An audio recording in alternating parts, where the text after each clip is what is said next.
Welcome, Alterers and Switchy Sisters alike, to episode 14 of the weekly episodic gaming adjacent livestream podcast show. This is Switch 2 Ultra, live on Monday nights. Normally.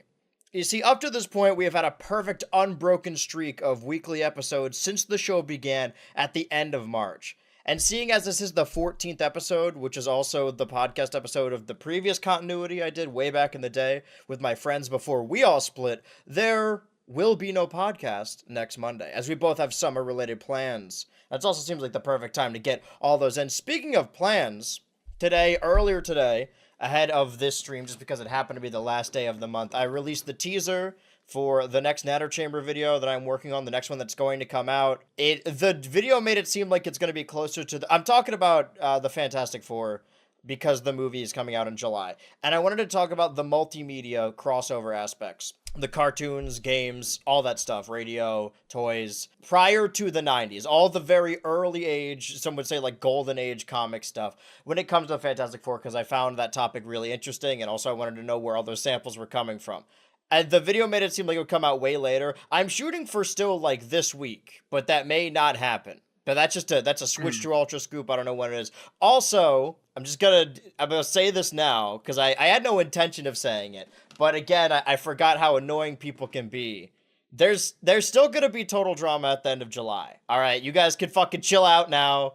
You can cool it. It's fine. There's still gonna be total drama. You don't have to ask me every time. Anyway, welcome to the Switch to Ultra family. I'm your co-parent, BH Ultra. And I am your co-parent, Switchy. And this is the last episode of a month, kicked off with the launch week of the Nintendo Switch 2, which launched with, let's be real, one big game in Mario Kart World, which we both enjoyed our time with Mario Kart World, but now that it's been a month and the dust is settled, it seems a lot of vocal people are turning on it and souring on it. So I just wanted to use this short episode as a discussion, a way to check in, as nothing important is really happening now, and when we come back in 2 weeks, it'll be the week of the release. We won't have the game, but it'll be days before Bonanza comes out. So I wanted to check in on how we both feel about Mario Kart World and its recent updates, basically a month after. Switchy, I think a lot of the story was kicked off because recently Nintendo did a patch that, to my understanding, I haven't been playing the online that much, but effectively they did a patch that covered up what you could call, or what they might call an exploit or a glitch, where if you selected a random race in the Mario Kart World multiplayer, the online multiplayer, it would play the 3-lap version of that race. And apparently, at least to our understanding, that wasn't intended. So for those of you that don't know, Mario Kart World, one of the big new selling points about it is that it introduces a bunch of new, it doesn't have just have 24 whatever tracks. Is it 24? It'd be 4 times 8, 32. 32 new tracks. It also has tracks between the tracks, or what I think is colloquially called intermissions. I forget if that's actually a term coined by Nintendo themselves, or that's just a thing fans called. So during the average Grand Prix, you'll play one track for 3 laps, and then the next track, or the next race of the 4 races, involves driving to the next course, and then racing on that course. And this has seemed to be a bit of a controversial change for a lot of fans. So much so that when word got out about this glitch or exploit, whatever you want to call it, people started always selecting random in the multiplayer mode, effectively because a lot of people prefer just 3 clean laps over the intermissions. Because, do you want to say something? Oh no, so I'm listening because I had heard rumblings about this and people tried to like explain it to me, but it wasn't as succinct as that because I wasn't fully understanding. I wasn't aware that all the tracks even had 3-lap versions, because I know there's some tracks that are 3 laps as you do it, but only like the last lap, like maybe is the track, basically. Yeah. Something like the Savannah one, I think. I could be remembering that wrong, but like only the last lap is that track. I mean, maybe it just loops 3 times, but I didn't play online. I was like, oh, because I wasn't aware there was a ticking clock. I'm like, oh, I'll just play online eventually. And obviously now if I play online, I have no way of... I don't need to find out how bad I am at Mario Kart, you know what I mean? Yeah. But one big element of that is that I think the way the online is meant to what it's meant to kind of, I guess, simulate is the idea that you're with a bunch of people and you're racing around the world. So basically, when I played today, just to kind of get an idea of it, and I've seen it, like you're all in an area of the island, you're doing free roam while you wait. You select which course you want to go to next. So whatever gets selected, you basically do a race where you drive from the course you're currently at or just raced at to the next course. So every single race seems to be an intermission involving going to the next course. So in some ways I kind of like that. I like the idea of me in this lobby, we're kind of going around the island and we vote on where to go next. I find that kind of cute. Yeah. But the downside of it is that, frankly, the lack of intermission, the intermissions, I guess are a tough pill to swallow for some people. And for a while, I think I would have said so too, in the sense that, for example, like it is a little bit frustrating that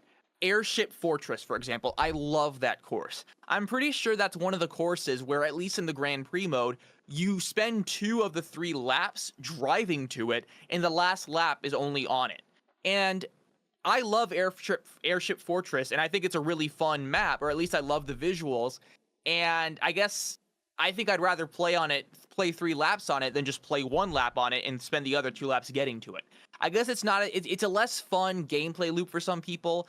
And I guess that it really just goes down to that. I think some people would rather just play 3 laps on a course, on like a more streamlined course, than kind of do the driving between and stuff like that. Yeah, with the details I got, I was unaware that it was even like a glitch or an exploit. I just thought that there was a game mode that allowed you, because like the average person wouldn't even probably understand that it was a glitch. They're just like, oh, if you do this, you can get the 3-lap version. I'd say the layman would just assume it was intentional. So now that not that it makes sense, not that I'm like agreeing with them, but the way you described it and explained it, like, oh, there was this glitch or exploit and Nintendo patched it out, I'm like, okay, yeah, that sounds like Nintendo. They're very vehemently against their games being played in a way that isn't the intended format. Like, I think a lot of people kind of lump it in with, oh, they hate the competitive community. But that's not necessarily true. I think what they dislike are what I just said, the games being played differently, whether that be a mod of a game or a way to like special rule set when it comes to Smash Bros, or even like a Pokemon Nuzlocke. You don't even need required mods for that. It's just choosing to play it in a different way, even though that's such like a large community that runs that version of the game or runs the game that way. For whatever reason, they're very protective of that. Reminds me of, I'm pretty sure when Nintendo Minute, I think they were considering doing a Nuzlocke of one of the games, one of the new Pokemon games, and I think they got told from the higher ups they weren't allowed to do that. Like, they're not supposed to do that or anything, which has always been interesting to me. I think for what it's worth, I wouldn't be surprised if it actually was an exploit, because the way I understand it is that whenever you're in a lobby, you're given a choice of either of one of 3 tracks, and then a random selection, and then it kind of does the Mario Kart 8 style, just I guess like scrolling between them to pick out which course gets selected. But the interesting thing about obviously this one is that, yeah, whatever if you select one of them and that gets picked, at least not the random thing, it would be you driving from the course you currently just raced in to the next course. But if it was random, you just play the 3-lap version of the course. And I guess it was just an oversight. It seems like a pretty big oversight, all things considered. But eventually people caught on to the fact that, oh, if I want to play 3 laps, I just picked random, and I'll get a 3-lap of something. And I'd rather do that than whatever course of my choice. Yeah. So I guess that's why they picked it. I think a lot of people might be a little alarmist about it, in the sense that I wouldn't be surprised if Nintendo tries to create an alternate mode. I mean, I know that they're pretty adamant about certain things. I think this is a thing they'll probably be willing to budge on, in the sense of, okay, there's like an intermission mode and then just a like 3-lap mode. I think the funniest comparison I can think of is the like for fun and for glory in Smash 4. Yeah.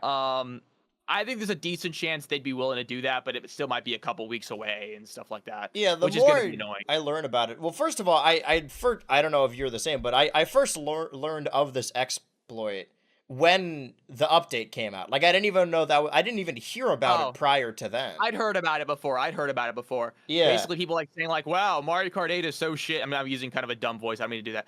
Like people are saying like, "Oh well," like it speaks a lot that a lot of lobbies people would rather play a 3-lap race of anything than pick a course or whatever. Yeah. And I kind of thought that it's kind of like snarky or whatever.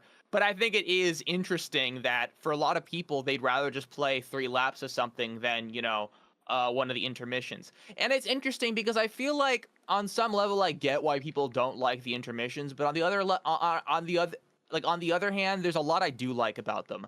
I think people kind of overstated how mechanically uninteresting they are. I think that's kind of absurd. Yeah. Like they definitely have like challenges and obstacles and things going on. I think it's more so they're just not as thematically interesting as say, oh yeah, Swamp Fortress or the DK Space Fort.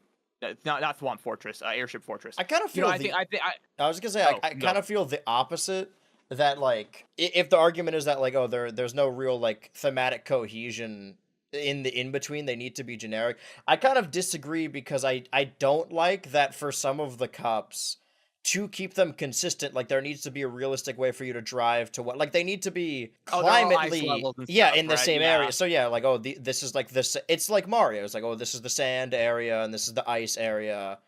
And maybe I'm misremembering. Maybe other Mario Kart cups have been like that, but I don't think so. And ultimately, No, like not if they just really. rearranged the cups, it wouldn't I probably wouldn't have noticed. And that's the other thing is that I feel like I don't have a dog in this fight specifically because it doesn't affect me. Like if you're asking me, I'm just hypothetically, I don't really care about the intermissions. Like they don't feel like not Mario Kart to me, and I wouldn't be upset. I was like, oh man, I don't want to do these intermissions. I have to do the 3-track version. I don't care. I don't mind the intermissions. That was something we talked about before the game came out, where when we were just like, not grasping at straws, but overanalyzing and questioning how enjoyable those intermissions would be, that when it's in your hands and you're playing it for long periods of time, it doesn't even really matter. Like, you don't even really notice it. Yeah. But Yeah.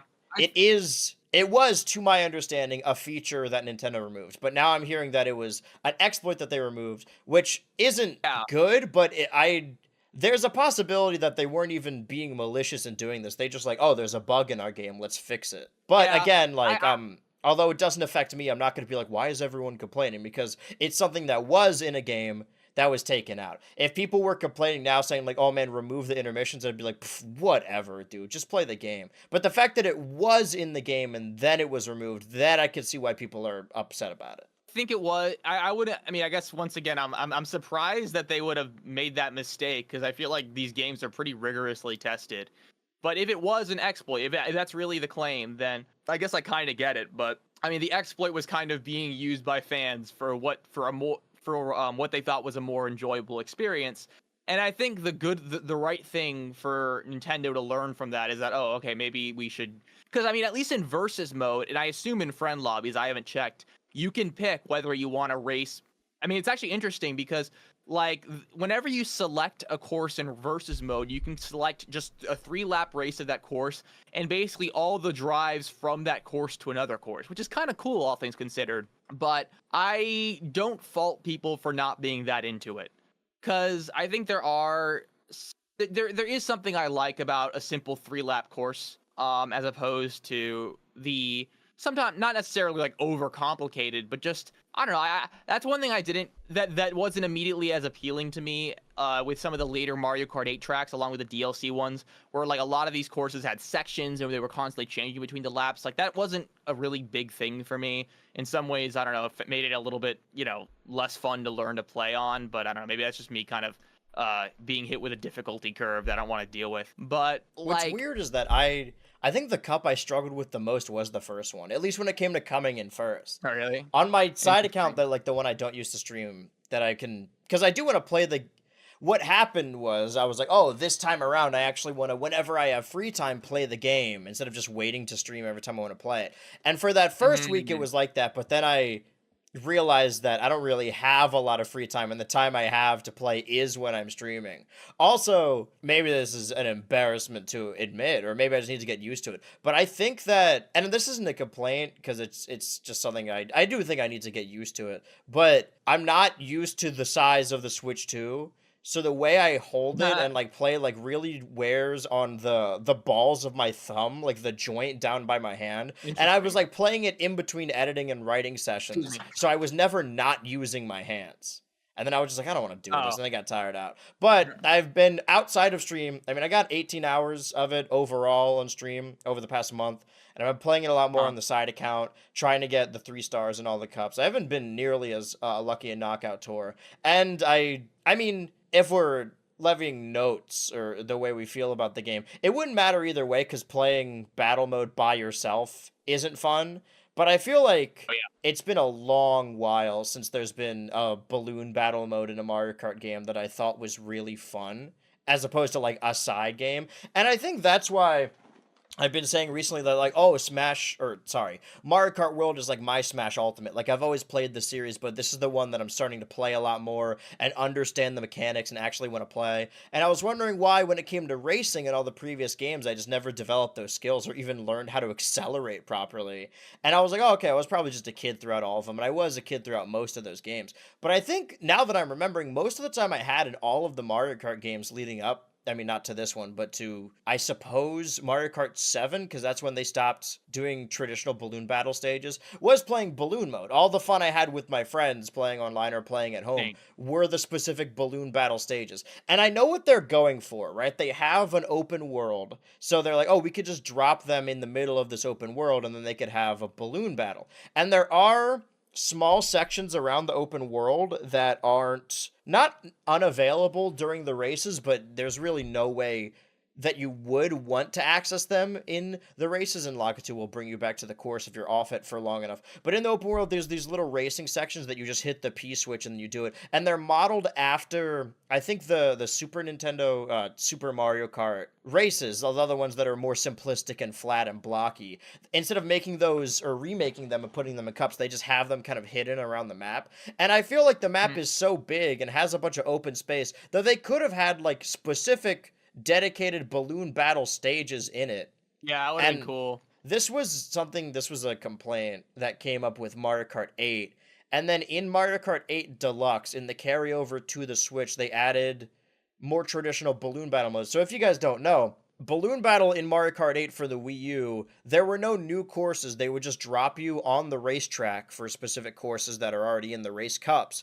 And it would be balloon battle rules where you attack people and steal their balloons and try and get the most points, but it would just be on a traditional track. And then 8 And Deluxe people added, hated it. yeah, I hate it. And then for 8 Yeah. Deluxe, they added some traditional stages, but they still weren't super fun. Like, all of my favorite balloon battle stages, whenever I'm thinking about them, I think about N64 or Double Dash or Wii or DS. And I didn't even really play Double Dash that much. I love the like block tower ones. Those are cool. Yeah, I feel like it'd be really easy to put them around the map. I don't think they're going to change the map at all. I do think that this is a game that's probably going to get regular updates. Not to the degree of like Mario Tennis Aces or something like that, but I think that's more of the design philosophy Nintendo's going for all their games moving forward. Maybe for the Switch too, is that all their major games, they're going to release them. It's going to have that big release window, celebrated all this huge game. And then maybe every couple months they'll like add something to them. Because they've been doing that with Mhm. a lot of their games. Even if they aren't adding something, they'll host like, oh, there's a specific raid in Scarlet and Violet that you could still do. And it's been like 3 years.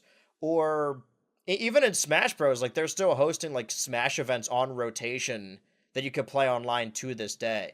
And I think that's what they want. They want people to have an excuse to keep going back. Sort of like Animal Crossing, like, oh Yeah. man, I gotta check in today, do my dailies or whatever. So I do think, maybe not to that degree, but I do think Mario Kart World is going to be a game that with each subsequent major Nintendo release, I mean, we said when we were talking about Donkey Kong Bonanza that some people believe that maybe the lack of costumes on DK and Pauline are because they're going to get additional costumes that are going to tie in to Donkey Kong Bonanza. I don't know how sold I am on that idea, like it being true, But I do see this being a game they support throughout the console's lifetime for a long time, because assuming that the console even does like okay, that's another 7 or 8 years. So, if we don't like Mario Kart World, we're not going to get another Mario Kart for another 7 or 8 years. Maybe less if it Yeah. really flops, but I think it already hasn't. I saw. Yeah, and I'm pretty sure the early Switch 2 sales figures are like immense. Like Yeah, at worst, it'll just be like the Wii, where it sells a lot early on and then dips. But even that, like, nobody views the Wii as a failure. yeah. So like in that sense, I think there's a lot to be optimistic about. I will say though, I wouldn't for some reason I have a gut feeling that this game won't be very supported, but I could just be being pessimistic. I say two sentences after I say I was optimistic. Right. I guess one thing I'll say is that I kind of like the idea of there being some DLC for this game. I like the idea of a Donkey Kong Pauline extra outfits, even if it means I don't even necessarily mind if that means that they kind of withheld them a month because of they wanted to wait for Bonanza. I Mm-hmm. guess because like nowadays people really expect that kind of stuff from games, just kind of like a little bit extra added on over the next year. That never And really I guess bothered me with the Mario sports games on the Switch. Like, I do think they were lackluster, but I also think, if we're being real, that a lot of mhm, the praise for the other Mario sports games is nostalgia. I think that's probably fair to say, because I didn't grow up with any yeah. of them. And I still see people to this day saying that Toadstool Tour and Tennis for the GameCube, anything for the GameCube, really, that's when it was peak or whatever. And we haven't had a modern Mario Sluggers game, so we don't have anything to compare it to. But all the other games, your Strikers Battle League, your Golf Super Rush, your Tennis Aces, I don't think they were like fantastic games, nor would they hold a lot of my attention. But they're Mario sports games. Like, I didn't really think they were going to, and I think I let people hype those series up to me. I don't know if you remember, but when Mario Tennis Aces came out, everyone was making videos about it, like, whoa, this tennis game has like an RPG storyline, it's crazy. And then you play and it's like, yeah, it's tennis. Like, it's not bad, but I don't know what people expected. I think they expect to be kids again playing these games. But the complaints that were levied at something like Strikers Battle League, their football game, is that the game did not launch with Diddy and Daisy and two other characters I don't remember. And the major overarching theme or discussion there was that either the game was rushed and they had characters in development that weren't finished until those updates, or they purposefully withheld them. And there's a lot of animosity for that, and I understand it. Like, when you buy your game, you're spending money for your game, you want it to be, you want the entire game to be there. But Yeah. I could understand it more if it was paid DLC, but it isn't. They're just free updates to add the characters later. And that's just kind of the way games are now. And honestly, they've been Yeah. like that for a while.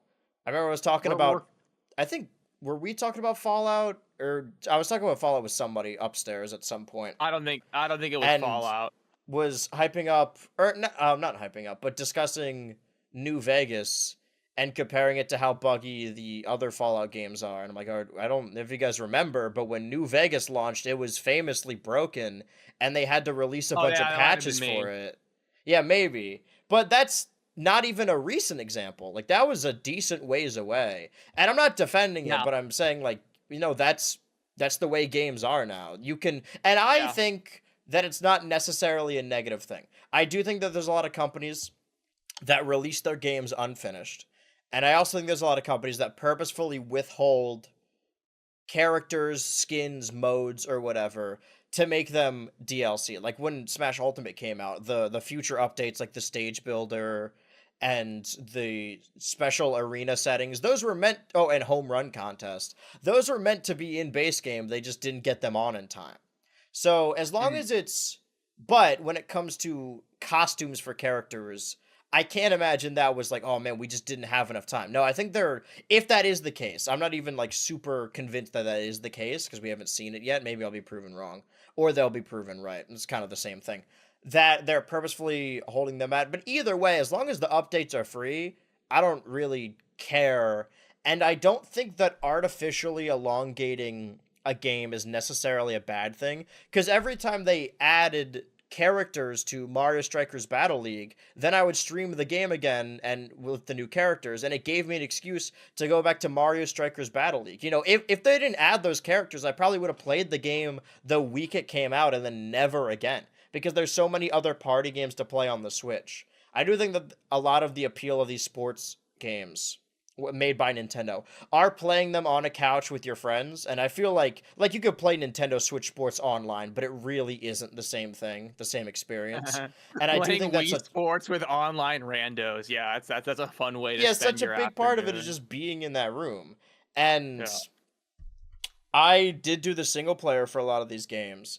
What I'm saying ultimately is that I don't think artificially giving people an excuse to go back to these games with updates is necessarily a bad thing. I actually kind of like it. I like when there's a game I haven't played in a long while and then they update it. Like recently, or it's going to happen when I come back, my first stream back. Well, there's going to be a stream on the 4th of July because I do that stream every year. It's a tradition at this point. But then I'm going to leave for a little vacay. And then when I come back, I'm going to be playing the new Astrobot levels. Astrobot's a perfect example. Like that, I don't feel like I Yeah. wasted any money. I even bought a PS5 for that game, and it's a fully fledged, fully formed game. And then they just added levels for free afterwards. I love when games do that. That way, I mean, if Yeah. you really don't want to, you don't have to buy additional games. I kind of like that major companies leave a sort of skeleton crew to work on updates or view over online matches to see what's going wrong, whether it be patch notes or even like minor updates that add additional content. What I'm saying is that I don't mind it. Yeah. Actually, this whole discourse reminds me because, honestly, this whole thing has been going on, I think, a lot longer than certain people realize. Because Nintendo only really kind of started doing it in 2014. But in the realm of like PC games, especially PC strategy games, this goes back a good 10, debatably 15 years earlier. And it's funny because Civ 7 recently, well, came out 4 months ago. I still haven't gotten it, mostly because frankly, Firaxis is kind of a shitty company. I really don't want to give them money, What they do. and I don't know. I mean, they just cheapen stuff out. They force you to kind of sign up for these for this a lot of like Oh, telemetry their bullshit, subscription stuff like program. that. Yeah. Yeah. I mean, it could be worse, but Civ has been doing that since I think Civ 4, if not Civ 3, and so many of these games they would come out and then a year later you'd have to go to the store and buy another freaking disc drive or whatever to play the expansion on, and Nintendo got into it pretty late, all things considered. But honestly, I feel, and I remember when they did, a lot of people were skeptical, like a lot of people were hard on it. I'm pretty sure you said that you didn't get the DLC characters for Smash Yeah, 4, that right? DLC was evil. Yeah. I was a Wii U But guy.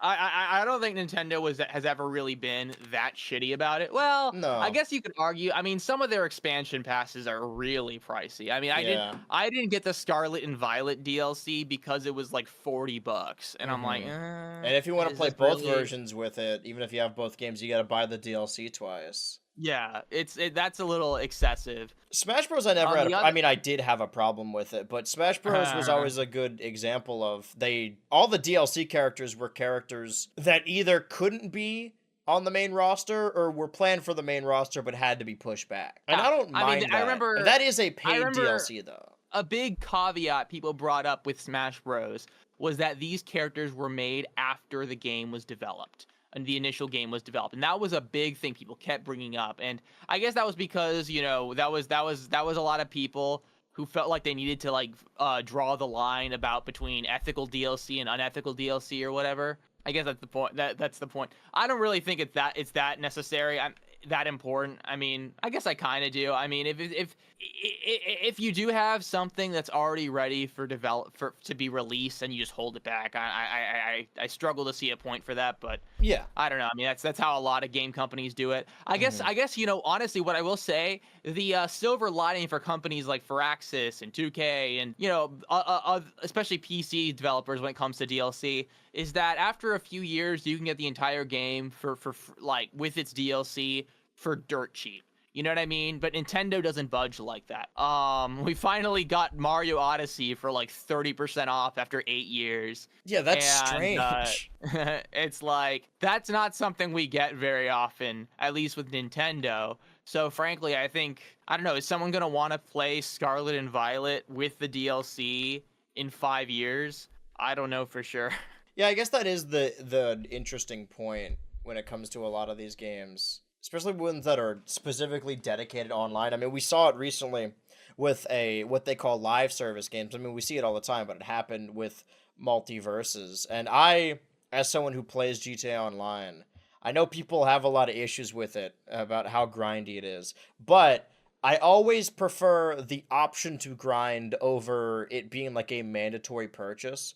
And Fall Guys have kind of gone in that direction where I loved, and I still love Fall Guys when it came out in 2020 and I played it nonstop when it was like a $20 game. And then there were also microtransactions, but you could technically unlock everything if you grinded enough. And the same goes for GTA Online. They added an update recently and I was like, "Oh, I'm excited to play it," but you had to buy another property. And I could grind to get that money, but I didn't want to, so I'm just like, I just won't get it. I Yeah. overall still prefer that as opposed to like multiverses or even now Fall Guys that have specific cosmetics that you can only buy. Like, I don't mind microtransactions. I don't mind, like, oh, if I want to skip the line a little bit, I can pay to do so. That's what I did with the shark cards in GTA when I was younger. But I don't love a live service game. But I understand why. Like, if it's free to play already, I much prefer something being like $20, $30, and then there are microtransactions, but you can unlock everything. Like, I think I would have been more okay with multiverses if it was like that, but I know the majority of people wouldn't have played it. But I don't know, maybe they would have. I mean, people bought Rivals. I don't know if people still play that, but Marvel Rivals. no, Rivals of Aether too. But yeah, Oh, Marvel okay. Rivals is another perfect example. I mean, but that one's been doing well, and that one doesn't have paid DLC, does it? They just release characters, but the cosmetics are I paid, think so. right? Yeah, pretty sure. I think there's a world where that's a Smash Bros. We get in the future. Not that it's free to play, but I mean maybe like $70 game. And it launches with a minimal cast. Like maybe like 30 characters. I think I've said this before. And they're all like reduxed original characters because they've all expanded and evolved a lot since the last time they were in Smash Bros. And then every couple months or so, they just release a new character for free. That's optimistic. Like Marvel Rivals, like, oh, this new characters come in this update and have sort of a crew working on that game. I don't know how likely that is. I think it might be more of like a battle pass situation or the fighter's pass. But instead of buying individual characters, and maybe they'll allow you to do that, that you just like subscribe or you buy like, or if you have online, you can get them for free. That would be greatly appreciated because that was the case with the Animal Crossing DLC and the Mario Kart DLC, I believe, is if you had the expansion pack, you just get the DLC for free. And I think the final Smash character, Sora, was added right before they started that practice.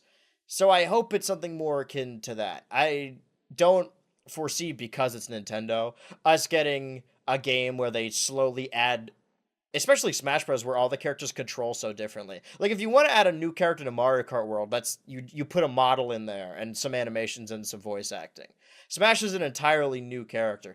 But, and I guess if you're comparing it to other fighting games, those also have paid characters, but I wouldn't be opposed to that. What I'm saying is I wouldn't be opposed to the roster of the next Smash game being a lot smaller. Take years to go from 30 fighters back to 89. Yeah, that's fine. As long as they slowly roll them out.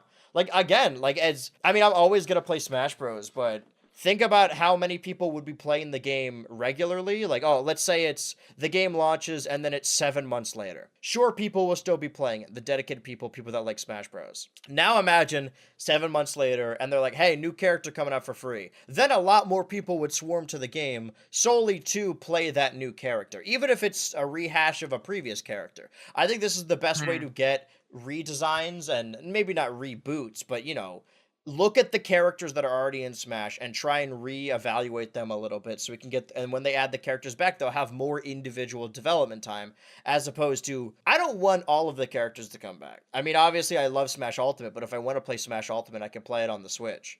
Which actually transitions us back to a lot of people I've been seeing that are starting to turn on Mario Kart World and implying that Mario Kart 8 Deluxe is actually the better Mario Kart game. Do you have any take on this? I don't think so.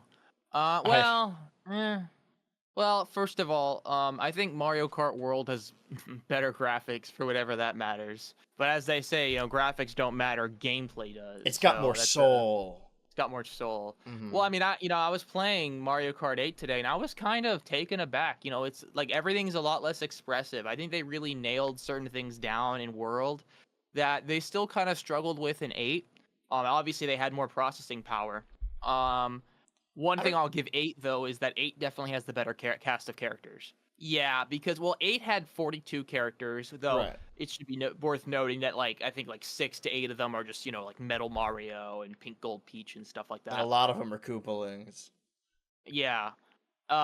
World has 50, but World doesn't have a lot of very, frankly, in my opinion, worthwhile characters that they should have, like Diddy Kong, like Funky Kong, even Dry Bowser. I kind of wish Dry Bowser was in this game, in some form. And honestly, I mean, I guess I assume like the Koopalings just didn't really make enough of a splash. That's one of the big reasons because I don't know, like were the Koopalings ever that cool?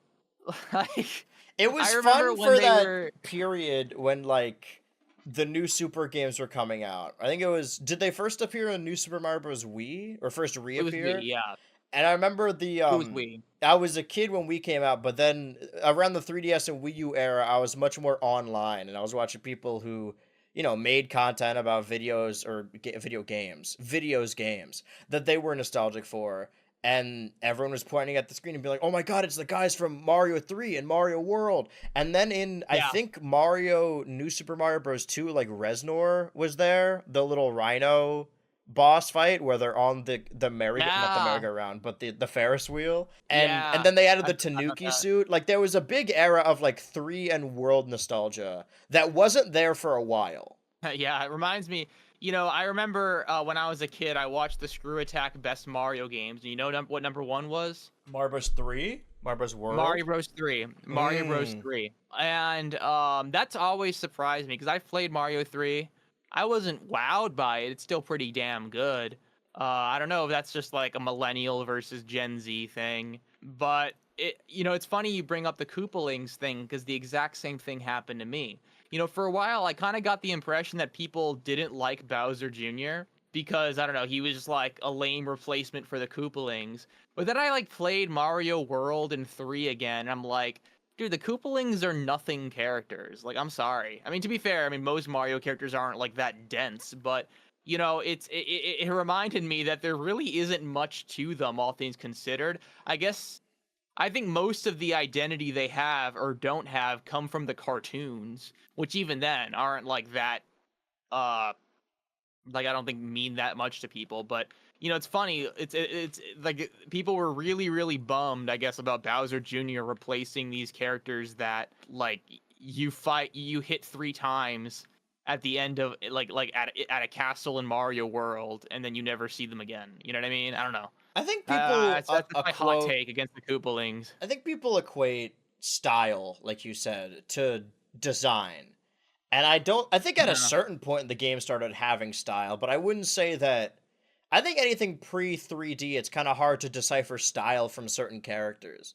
And all you really see for the Koopalings is that they have cooler designs than Bowser Jr. I'll concede that the Koopalings have much cooler designs, but that's the case with a. Yeah, I I don't. don't concede They got that. cool colored hair and spiky hair. They got different shaped faces. Yeah, You tell but me it's funny, Ludwig like doesn't look. You tell me Ludwig looks. Ludwig's the one exception. But let me search something up real quick. Sure. Uh, Morton plus Roy. But Morton and Roy look the same, bro. What is yeah. this? Okay, so I mean, they all had fan art that kind of resembles their current design, their main design from Mario Bros. 3, Hmm. but they look nothing like that in the games. And I don't know. I mean, I guess there is a certain amount of identity that they kind of had developed from the from like these comics and stuff because that seems to be where frankly the only time you actually saw them in their actual designs. But I don't know, like in the games, for example, like most of them don't look like themselves. To be fair, I mean that's a lot of that's just because of the limits of sprite work and the color choices they have. Hmm. But I think Ludwig has like white hair in Mario World for some reason. You know what I Did you mean? And it's just play Mario 3 before the other original Mario games? no, the first one I played was Mario 1. But I Yeah. remember I bought all those games on the same day. Or at the very Mm. least, I might have bought Mario 1 one day, and then a couple months later, I bought 2 and 3 on the same day. It was something like that. Because I remember my Wii Virtual Console, I did the games I had, and there might have been a couple that I'm missing. I had Mario 1, Mario 2, Mario 3, Mega Man 2, Super Mario RPG Legend of the Seven Stars. Nice. Woohoo. Yeah, woohoo. Final Fantasy 1, and there might be a couple others that I'm missing. And I remember playing those games. I love them. They mean a lot to me.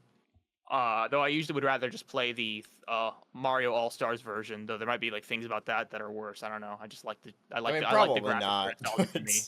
Well, there might be like some fun little like mechanics that weren't exactly translated perfectly, but yeah. I mean, it goes from the NES to the Super Nintendo. That's what I wanted to say is I had 1 on the 3DS and 3 on the Wii, but I didn't really understand 3, and then I went back to it. And it did not like wow me in the sense like, oh my god, this is the best 2D Mario game. But playing 1 and 3, they feel like they released on entirely different consoles. Oh yeah, It definitely. feels like I the mean, jump from Zelda to Link's Awakening.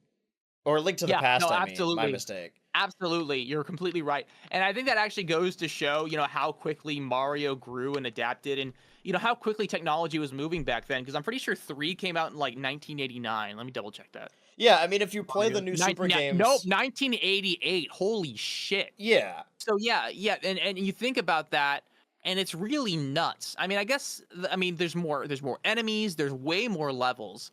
There's more features. Which is the format of the game too, like the stage selection, like everything you know about 2D Mario. Oh, the stage selection where it's that little map overworld and then you go from circle to circle and you can hit the select button to have your items in reserve and there's the warp whistle and you can go to the toad houses to get items. Like everything we know to be conventions of 2D Mario, they all come from 3. Yeah, the only thing I think, well, I mean, actually, I don't like say something that's probably not true, but I was gonna say I think basically the entire blueprint for 2D Mario what came out in 3, and it's pretty respectable for that. I think I prefer World. I think World is probably my favorite 2D Mario. Mhm. Though it's not like I've really ever played them all intensely with under like a lot of scrutiny. I assume if I did, I'd probably pick what's the word World, Yeah. but they're all great. Except New Super Mario Bros. 2 or whatever. For Actually, I'm the curious. This reminds me. 3DS. What did you think of Wonder? I really liked it. Yeah, it's weird because that game, like, I haven't heard people talk about it that much. No, which is I think it's because it was 2023, right? So it was the same year 2023 as like October, I Tears of the think. Kingdom. I think also Yeah, maybe Pikmin that's why. 4. That was a crazy year in retrospect. Yeah, I don't know why. Yeah, I think it's I because it's remember like not that it's not difficult because there were challenges to it, but it's not that long of a game. And I think we've been a little spoiled maybe with the likes of Mario Maker that people would we're rather all just play old that now. anyway. I don't think they're Interesting. I mean they're still gonna they're obviously still gonna make 2D Mario games, but the Switch was very overrun with them. I really don't know. Yeah, because I'm realizing too that and I saw a post that said that it had no motion or whatever. It's the same thing when people talk about No motion. the Avatar movie, where they're like, "What's the cultural impact of this movie?" And I agree that Avatar is a strange movie to build a franchise off of because it's just kind of okay. But I don't think measuring pieces of art by their cultural effect is necessarily the right way to go about things. Because like the Minecraft movie had probably the biggest cultural effect this year. It doesn't mean it's the best movie or even like worth remembering. My parents asked me to watch if I wanted to watch it with them the other day, and I'm like, I can't think of a worse thing to do. Yeah, we should put them on to some avant-garde cinema. it's like, hey guys, have you heard of Eraserhead? They probably My actually little have heard cousin comes up to me and he says, "Let's watch the Minecraft movie." And I said, "That's cringe. Let me put you on to some heavier shit." He puts on Teen Titans Go on the TV. I say, "Oh, didn't you hear? This show's bad. The reviewer Have said you ever heard of so." Samurai Jack? I gotta show you this Mr. Enter video. Dude, I've been watching Samurai Jack, and I gotta choose my words carefully. It's not for me. It's not my thing. It doesn't quite fit the kind of shows I'm into. Because it's very like it's an action cartoon, obviously, but there's other action cartoons I like.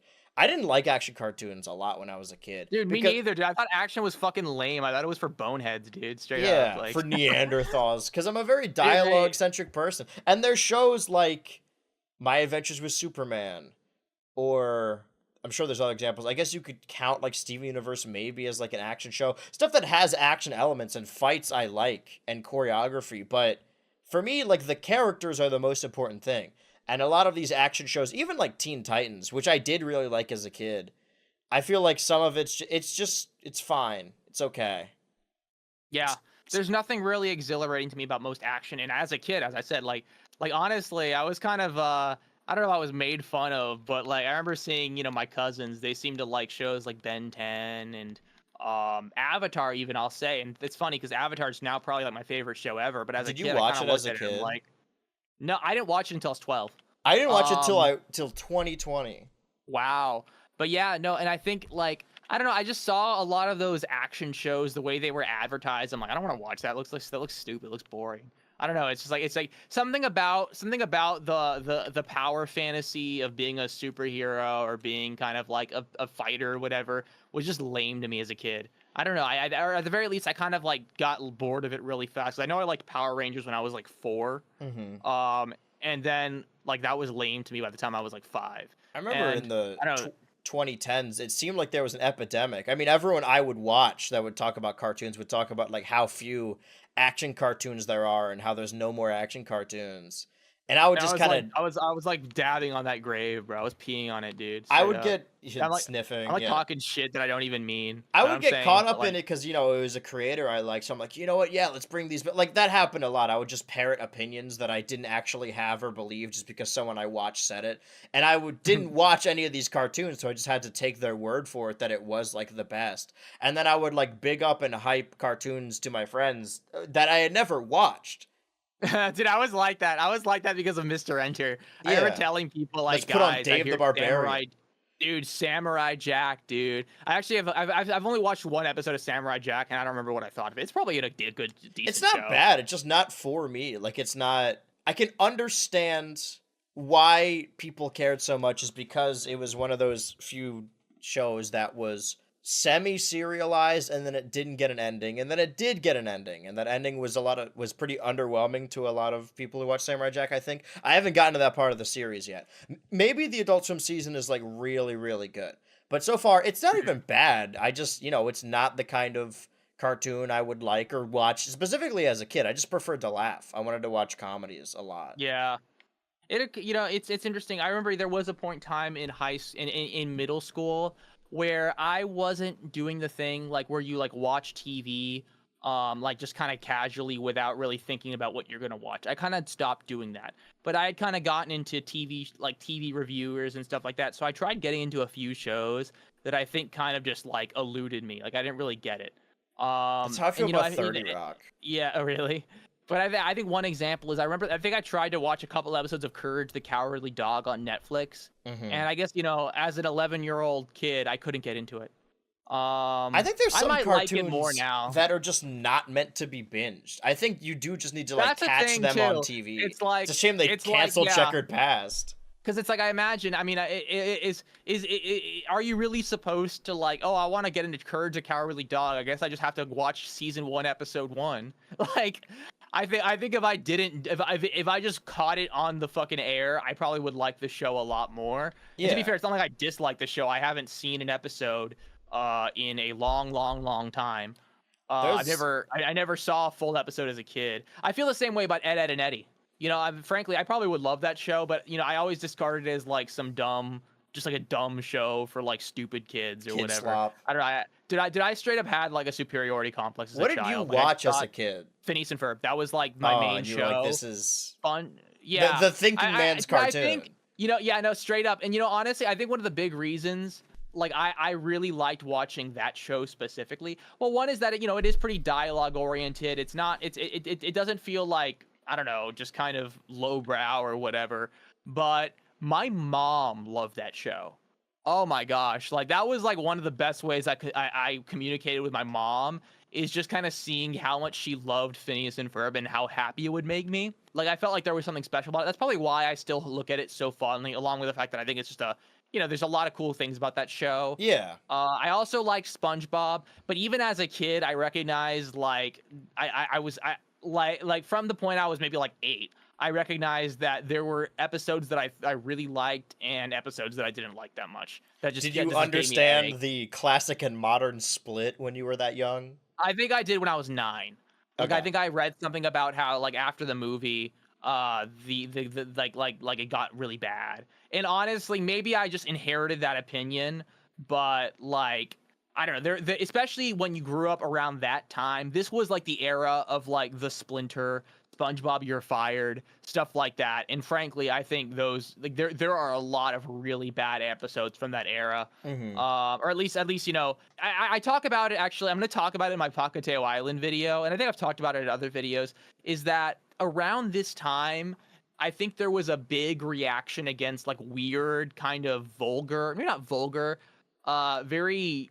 I don't know. You Edgy? think about that Squidward toenail scene, Yeah. Oh, I'm thinking about it.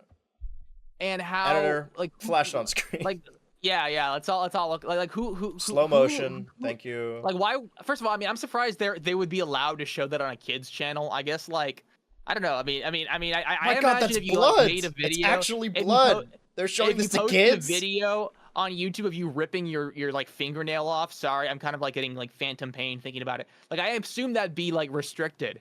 And I guess it's a cartoon, but I don't know. I'm surprised like they ever thought that was. I don't even want to say thought that was okay because I don't really like to talk in that, overtly moral language. But Yeah. I'm surprised they thought that was a thing that people would like. Maybe kids do like it. I certainly didn't. And I don't know.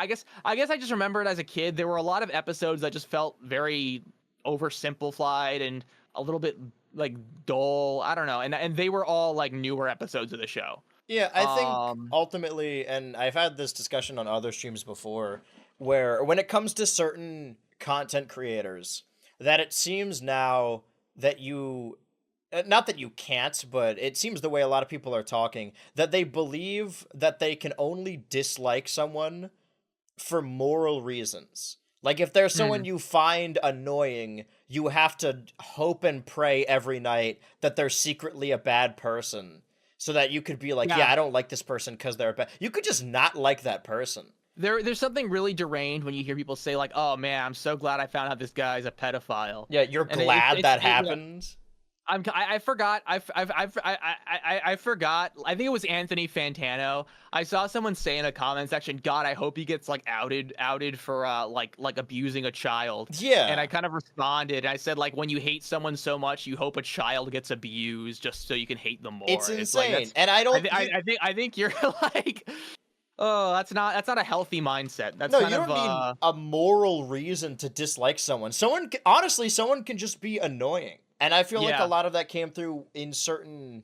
It seems like we're talking about one specific person, but it wasn't just Mr. Enter. No, I think it was but there were a lot. There were a lot of people who were like watch those reviews and then like, oh, I'm gonna be the angry reviewer. That.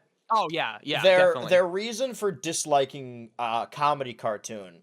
Because, it's really hard to make a review and just say, yeah, it's not funny if something isn't funny. Yeah. It's even harder to say, like, oh, this is funny without actually just showing clips.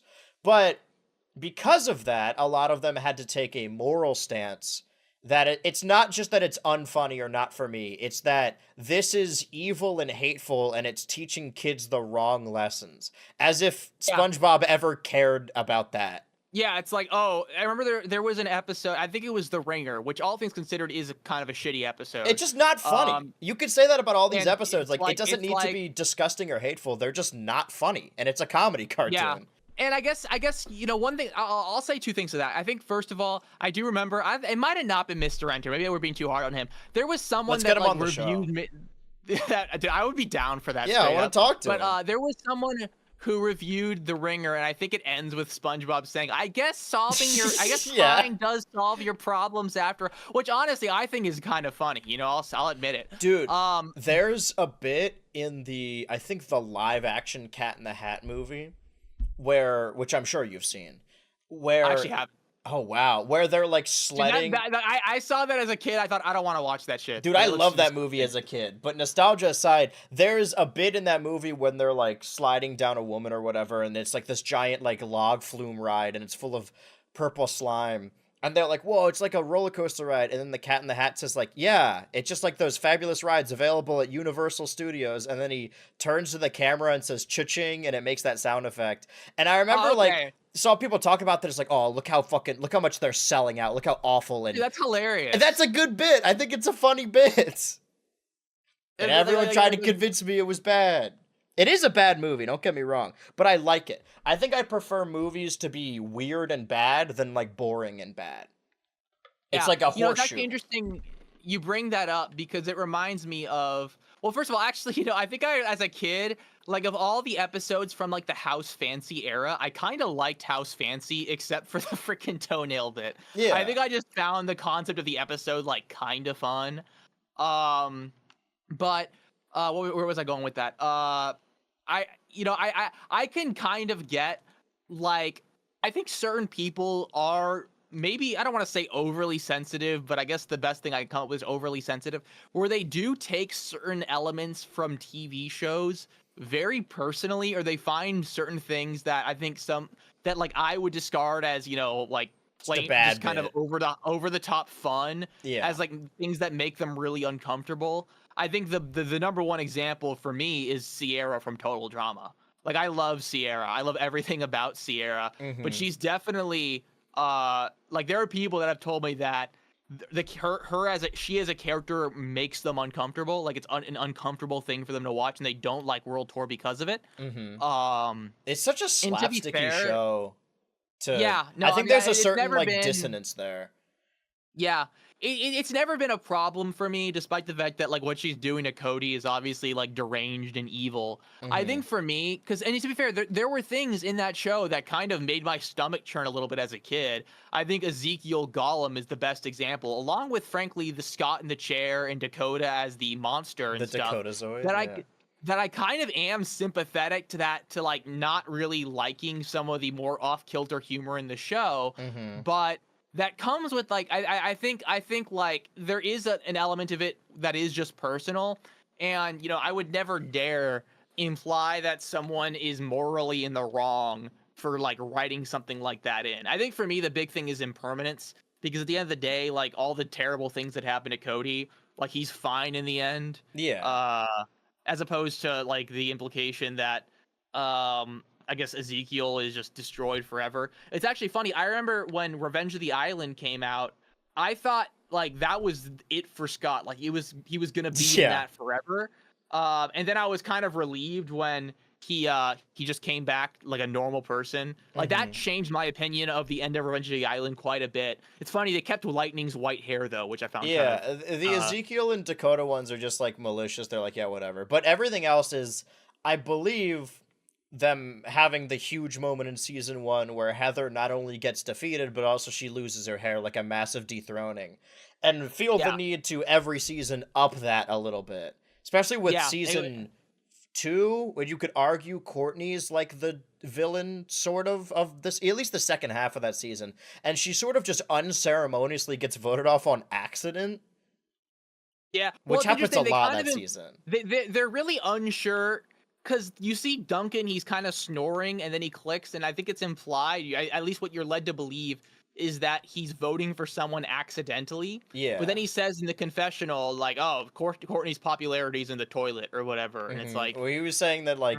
she's mm, yeah getting on my case basically, but then after that, yeah, every major like villain dethronement had to be this epic moment where Alejandro gets burned by the volcano and Scott gets chewed up by Fang and probably something else I'm not remembering. I guess Mal gets deleted from existence. They kill him. Um, He's dead. But I think frankly, like after Pacateo, well, Pacateo, I mean, I guess the argument is that Sugar is the villain, but yeah, she doesn't really get that kind of thing. But Hmm. it's not like she's like a super serious villain anyway. Yeah. And then the Ice Dancers, like they don't really have like anything super crazy. I think I'm glad they kind of nipped that habit, because that Yeah, they was like just a really lose. annoying thing. They just like really leaned on way more than they should have. But I don't yeah. mind it. I mean, would the term jumping the shark, right? What people Hmm. fail to realize is the shark jump itself is not low quality. The fact of the matter is that the shark jump, in referring to the episode of Happy Days, where the Fonz jumps over a shark on his jet ski, that after that point, they couldn't really match that, right? They went so high, and then everything else after that was trying to match that, but couldn't. And I think World Tour and Revenge of the Island are sort of the equivalent of that, where I view those as the best seasons. I think that Hmm. Revenge of the Island is the best objective in a bubble season, and then World Tour is my favorite. Because honestly, we could talk about objectiveness and whatever season has the best episodes, but when it really comes down to it, whatever you view as the best season is probably just the season that primarily showcases your favorite characters. Like, even when I watched Yeah. Island, my favorites were Noah, Cody, and Heather. So, of course, I was going to like World Tour. But if you're like a Bridget or Harold or Lashana fan and you watch World Tour, you're probably not going to care for it much. I think World Tour was where I think the show really hit like a good rhythm for how its challenges are done, for how its dialogue is done. I also think that there was something that changed in the way they wrote dialogue after World Tour. I don't know what it was, but I find the Revenge dialogue to be a lot less biting, a lot less witty. What's the word? Like noticeably so. That Mm-hmm. even as a kid, I was kind of bothered by it. But I think Revenge is still a pretty good season. It's funny. I rewatched Action recently, I did and too. I like did it a couple actually, months back. yeah, I did it. I did it like last weekend. Mm-hmm. And, one thing I'll say about that season, I think it has some of the best, character challenge writing. And what I mean by that is I think that, especially towards maybe the final 10 episodes, before Lindsay gets Lindsay and Harold get kind of eliminated, like the challenges go by so fast because they're so fun to watch. Like I think that Yeah. like Duncan, Courtney, Harold, Lindsay, like there's pretty much all of them do something interesting and characteristically fun Yeah. during the I've challenges. always said And that that's one thing I think Action does really well. although I don't really like that season, the run of episodes from the merge to my cutoff is when Owen shows up. That's when I lose interest. Shows No, up again. I still love rock and roll.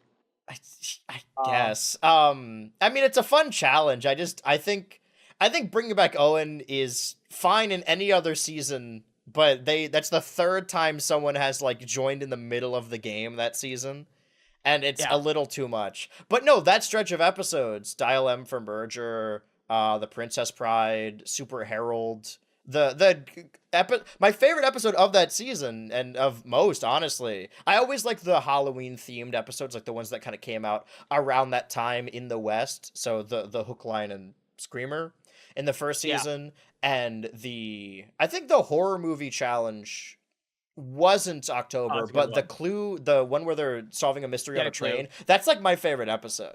And then obviously I when they go want to to solve London in it. season 3, I really Mhm. like those ones. But there's a lot of, and moving away from total drama a little bit, back to well, I mean, not back to Mario Kart, but we'll make our way back there. The idea that someone is malicious for putting something that is potentially disturbing in a cartoon, and I feel like we're still seeing a lot of that. And I Yeah. understand the concern because of how many people in the animation industry and even just like working in children's media turned out to be creeps. Mhm. But I think a lot of that, and that's why I really dislike that Quiet on Set Nickelodeon documentary. Half of it is legitimate accounts of abuse and crossing boundaries among the cast and writers and everyone who is there. And then half of it is, look at this nose guy. Doesn't the nose kind of look like a penis? Like, this is subliminally. And then I think Oh maybe yeah. we talk about it on one of these pods, or maybe I was in a call or something, where there was like this dumb theory that's like, oh, the reason Nickelodeon slime is green is so they can green screen it out and make it look like cum. And then they could get all these videos of them shooting it at children and be like, oh, then they're getting off on it. And that doesn't make any sense because, one, it's something that's moving with a different viscosity, so it's been really hard to green screen. And also, it doesn't have to be green for you to chroma key it out. The slime could be any color. And also, the slime doesn't originate from Nickelodeon. It started with a different show that was from Canada. But there's a lot of that when it comes to, Yeah, no, like, there was some goofy shit. I remember my friends at work, or it might not have been work. Someone was telling me that they saw the documentary and it said something about like the shape of the islands or like the Epstein Island or something like that, and how yeah. that had to do with Nickelodeon. And it's like I think we're losing the plot here, or at the very least, like. I mean, I definitely agree that It, Jeffrey Epstein was, well, hold on. We might want to get uh, him on the show someday, so try not to say yeah, anything that's a too good bad. point. The blackmail. Swung that like adult jokes in cartoons were like cool and fun, and people would be like, "Oh, top 10 dirtiest moments and top 11 dirtiest moments in Animaniacs." And now you have like Oh conspiracy yeah, theorists, YouTubers, or TikTokers that are using the SpongeBob doubloons clip to be like they're trying to indoctrinate children. It's like, that's, come on, man. It's just a what's the joke. doubloons clip? That it's the episode where he's trying to give Gary a bath and he holds up, he's like, "Oh, it's not a bath, it's a pirate ship or a pirate's treasure," and he holds up a bar of soap, and he says, "Ooh, doubloons, don't drop them," like a "don't drop the soap" joke. Oh yeah. Which, is a questionable joke, but it's not. They're not doing this to like, Yeah. oh, they're trying to get your children. I've seen people really clutch their pearls about "don't drop the soap" joke specifically. Where if you're if you're like 2 degrees of separation from a joke that is kind of related to It's a rape prison joke, rape, yeah. it's like I feel like calling that overtly a sexual assault joke is a little bit dishonest, but I can get why. It does seem like the term "dropping the soap" is something that's treated with a certain amount of levity. I mean, that it probably that's a shouldn't. good adult joke in a kid's cartoon, is something that you have deniability, that you could be like, oh no, Yeah, this means like exactly. something else. You know what I loved though? I saw a clip of it. I forget what season it's from, but I'm pretty sure I saw it as a kid. It's the episode of like Amazing World of Gumball where Nicole is at a store and she's trying to ask for the manager, but the manager's like a child, and then like the Yeah. owner is like a baby, and then like the owners, then like I guess like the company CEO or whatever is like literally just like a bunch of sperm in a guy's dick or whatever. Like I Mm-hmm. thought that was pretty clever. That's not going to be a thing kids are going to understand, so it's not No. really that like that egregious to me. Um, But in the Trying to think of like modern day other. equivalent is like, there's a lot of gross out stuff that kids really like. And if you as an adult don't like it, you think it's juvenile or stupid, that's fine. You could just say you don't like it and it's juvenile.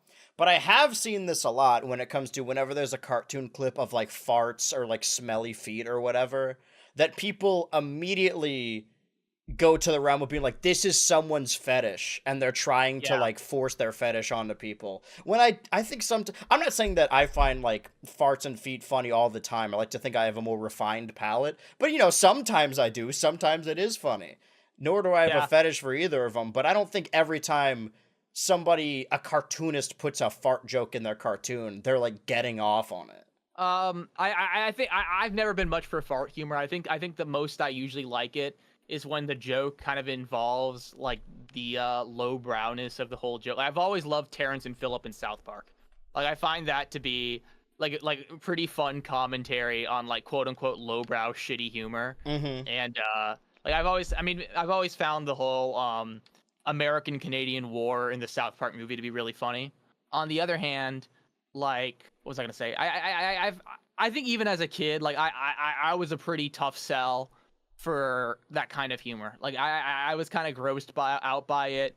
Like I'm not arguing the until benefits of it or yeah whether it's good or bad. I'm yeah just saying it's definitely not. I mean, I don't want to say definitely not, but yeah I don't think every time it's in a cartoon it's a fetish. I think you yeah can no definitely tell. not. Like, I mean, I know people hate this discussion, but if we're talking about total drama, the specific fart episode of the reboot season, it's not just, and there have been farts in previous seasons of total drama. Right, but this is starkly Yeah. different. Like she's holding her skirt down like Marilyn Monroe, and they're all like blushing while they're farting. Like you can tell when it's fetish art. Yeah, I think someone somewhere was kind of having a little bit too much fun with that, like being totally honest. Right, and Um, even if we want to extend the benefit of the doubt, maybe they weren't trying, and they just were more seasoned with drawing fetish art, and they're like, oh, it's like whenever you ask a furry artist to draw a dog, and you ask like a different artist to draw a dog, they're gonna draw two very different dogs. And it's not because they're necessarily trying to make an attractive dog. It's just because, you've been drawing a dog that way for so long. It's kind of hard to break it, to shake it. yeah, no. And actually that reminds me of to be honest, like in some ways the Emma like holding down her skirt like to like I guess like shield the freaking like gust of wind or whatever. There Hmm. is something that is kind of funny about that. I'll admit, if it's done, but I don't find it attractive or hot or anything like that. I find it kind of repulsive and gross, which I think is Right. kind of the point. Actually it reminds me, like I've never been like Owen's fart humor. I think just because I like everything else about the seasons where that's a big thing, it's never bothered me that much. 'Cause I feel like the show has always had a lot of good material that's kind of made it feel like it was still worth watching, at least for me Yeah. personally. I think But those if it didn't, jokes. It's not for me. It's not the fart that's funny. It's the misfortune of the people around it, who it's mhm. affecting. Like I think the best fart joke in the series is when Alejandro tries to kick him out of the plane, and it immediately like shoots in his Mhm. face. It's not really the fart that Yeah. makes it funny. It's his misfortune. Yeah. You know, a It's a good wise man point. once said that all comedy is timing and pain and misfortune, which is probably not True. true. But I can't think of a single joke that isn't misfortunate. But I was talking about 30 Rock before. I said that's the one that I haven't really got into. And whenever, you know, it happens like clockwork every month or so, there's always a time on Twitter when people are posting their favorite 30 Rock gifs. It's never the clips, it's always gifs. And I grew up on Tumblr, so a lot of that was 30 Rock gifs as well. And those bits always seem really, really funny. And a lot of them are in the later seasons. So whenever I try and like, oh, I'm gonna watch it from the beginning, it takes me a little bit. I mean, we talked about this with Seinfeld and other shows. Like, it takes a lot of shows like a decent bit to get good. Like, Community is one of my favorite shows, and everyone always talks about the low points of season 5 or season 6. But I honestly think at points that early season 1 is harder to watch than like season 6. Yeah, I think like it takes a few episodes to really kind of hit the rhythm it likes. I think Yeah. the first few episodes are a little bit slow. I will say though, the debate team episode, like when they made a joke early on about how the school has the gayest basketball team, and Yeah. then like halfway through the episode, the basketball practice starts and there's a bunch of guys in like really thin shorts. Mm-hmm. Like that's like maybe think like, okay, I think I'm at the good episode. I think the show just got like really really Yeah, good. there 'Cause is I a thought turning it was point hilarious. because, you know, a lot of what works about that show, like Troy and Abed, for example, was not something they discovered until they started making the show. Whereas the first Mhm. handful of episodes are likely the ones they started making, like, you know, the earliest ones in development. And it was Dan Harmon's first sitcom, so he clearly just like, okay, I want to. And this makes sense, you know, even though if you're a wacky guy, if you're eccentric, if you like more absurdist comedy, what you want to do first is make a show that most people like. You know, you want to make an average show, and then you can go out the woodwork doing crazy stuff if you get another season. And we talked Yeah. also about cartoons, like episodic cartoons and the prospect of binging them as opposed to like catching them on TV. And that's why I really liked having Checkered Past or even like still watch Adult Swim, even though they're shows I've mostly seen. That it is nice to just kind of throw something on and kind of just sit and watch whatever episode they show you, as opposed Yeah. to a curated playlist or even watching the episodes in order. Because sometimes you want to mix up the shows. I'm glad that some streaming services have like a shuffle button for some shows, but when it came to Stugo, which we have been watching weekly, recently, here's your Patreon Discord server update. There's been a bit of a coup, and now we've done a group vote on the shows people actually want to watch. So there's other shows that did not quite make the cut. So I'm gonna keep watching Andor on my own time, even though I think Andor is great. But people in the server, in the Patreon Discord server, would rather watch They think it Xavier and sucks. Infinity Train, which are shows I like. But we did keep Stugo, and Stugo is one that I've been really loving. I think honestly, all the latest Disney cartoons, like the ones the past couple of years, aside from Hamster and Gretel, which I don't fuck with, like Primos and Stugo have been the funniest cartoons in a while. And I expected that from Jellystone, and I went into it really hoping, like, oh, I love C.H. Greenblatt's work. I want this to be like the funny show. And it's not unfunny, but I think the hardest I laughed or thought bits were funny were from Stugo and Primos. But Stugo, like the first couple episodes, I did not care at all. It took me a while to get into it. But I'm glad I did, because now the show is a lot more silly and crazy. And I understand why. It's that old adage or the idea whenever you watch a documentary or they're upping a comedian or a beloved character on a sitcom, and they always say like, "Oh yeah, he came on set and started like riffing and ad-libbing his own lines, and he was so funny we kept it in." That idea of doing that is sort of held up and praised and put on a pedestal to be like, "Oh, you should do this." But in actuality, I think most people that work on that show would greatly be annoyed or hate you if you showed up on day one and just were not doing your job. So I Yeah, understand the exactly. the purpose of wanting to make a show that's just middle of the road uniform, but because of that, it being your show doesn't really shine through till the middle of season 1. Maybe season 2, maybe Yeah. even later. A lot of people have to wait a while. I mean, honestly, all things considered, I'd say Community was pretty lucky because I think they really kind of found a good rhythm about halfway in. And I think Community was always willing, at least while Dan Harmon was still there. I think it, obviously stumbled a little bit. But I think in season 2 they start writing Pierce as a villain. And that's like that creates some of the best episodes of the show. Yeah. They kind of play with Britta a lot.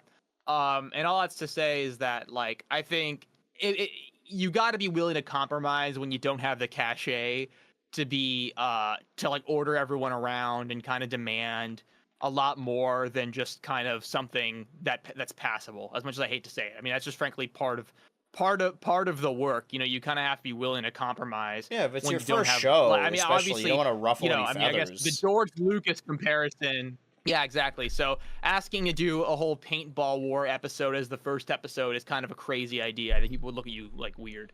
Yeah, it's a tough pitch, but I think there's a lot of cartoons, and we talked about this when it comes to like binging, as in watching all of them in a row.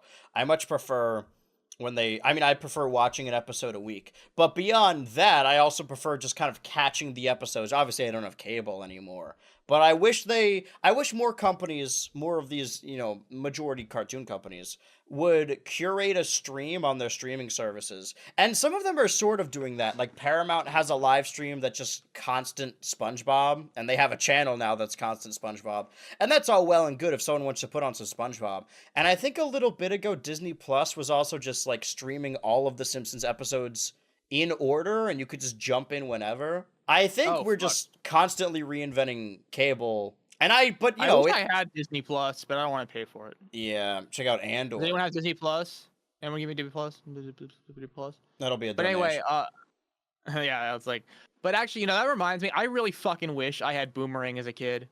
My cheap ass parents didn't have Boomerang on a DirecTV plan. Because I remember, like, whenever I was at a hotel or someone else's house and I was able to catch it and see like Johnny Bravo and shit, I was partying. Mm-hmm. And Nicktoons too.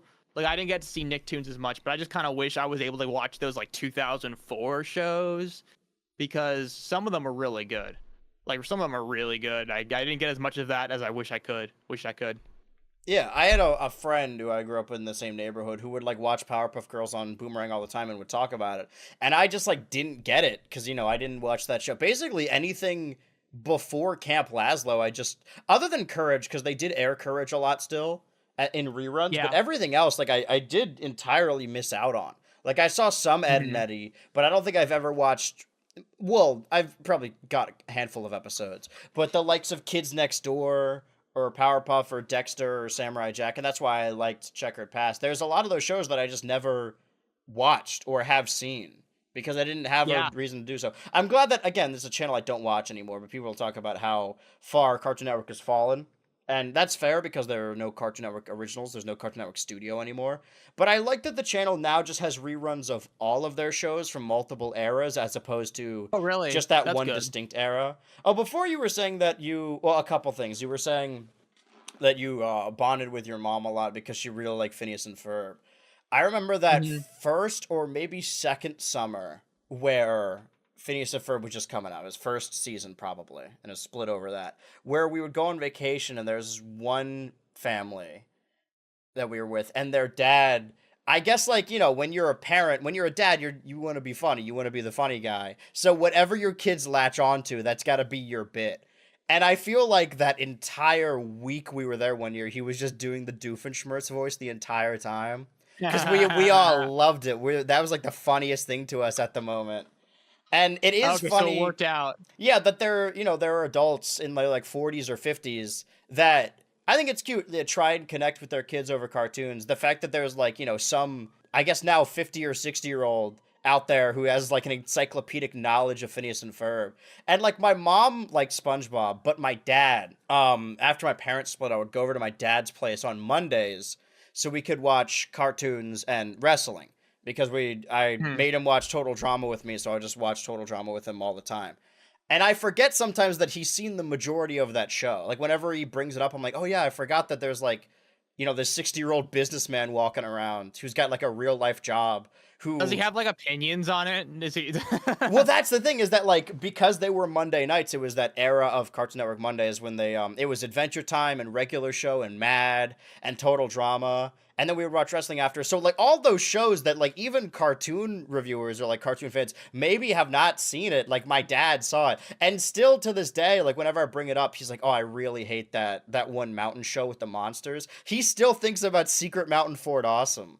I don't know any other. I don't know anyone else. That show as a kid. Well, that's what I'm saying. There's like, if I wasn't involved, there is a 60-something dude walking around who like mostly wears a suit, grew up in like the 60s, 70s, who has opinions on Secret Mountain Fort Awesome.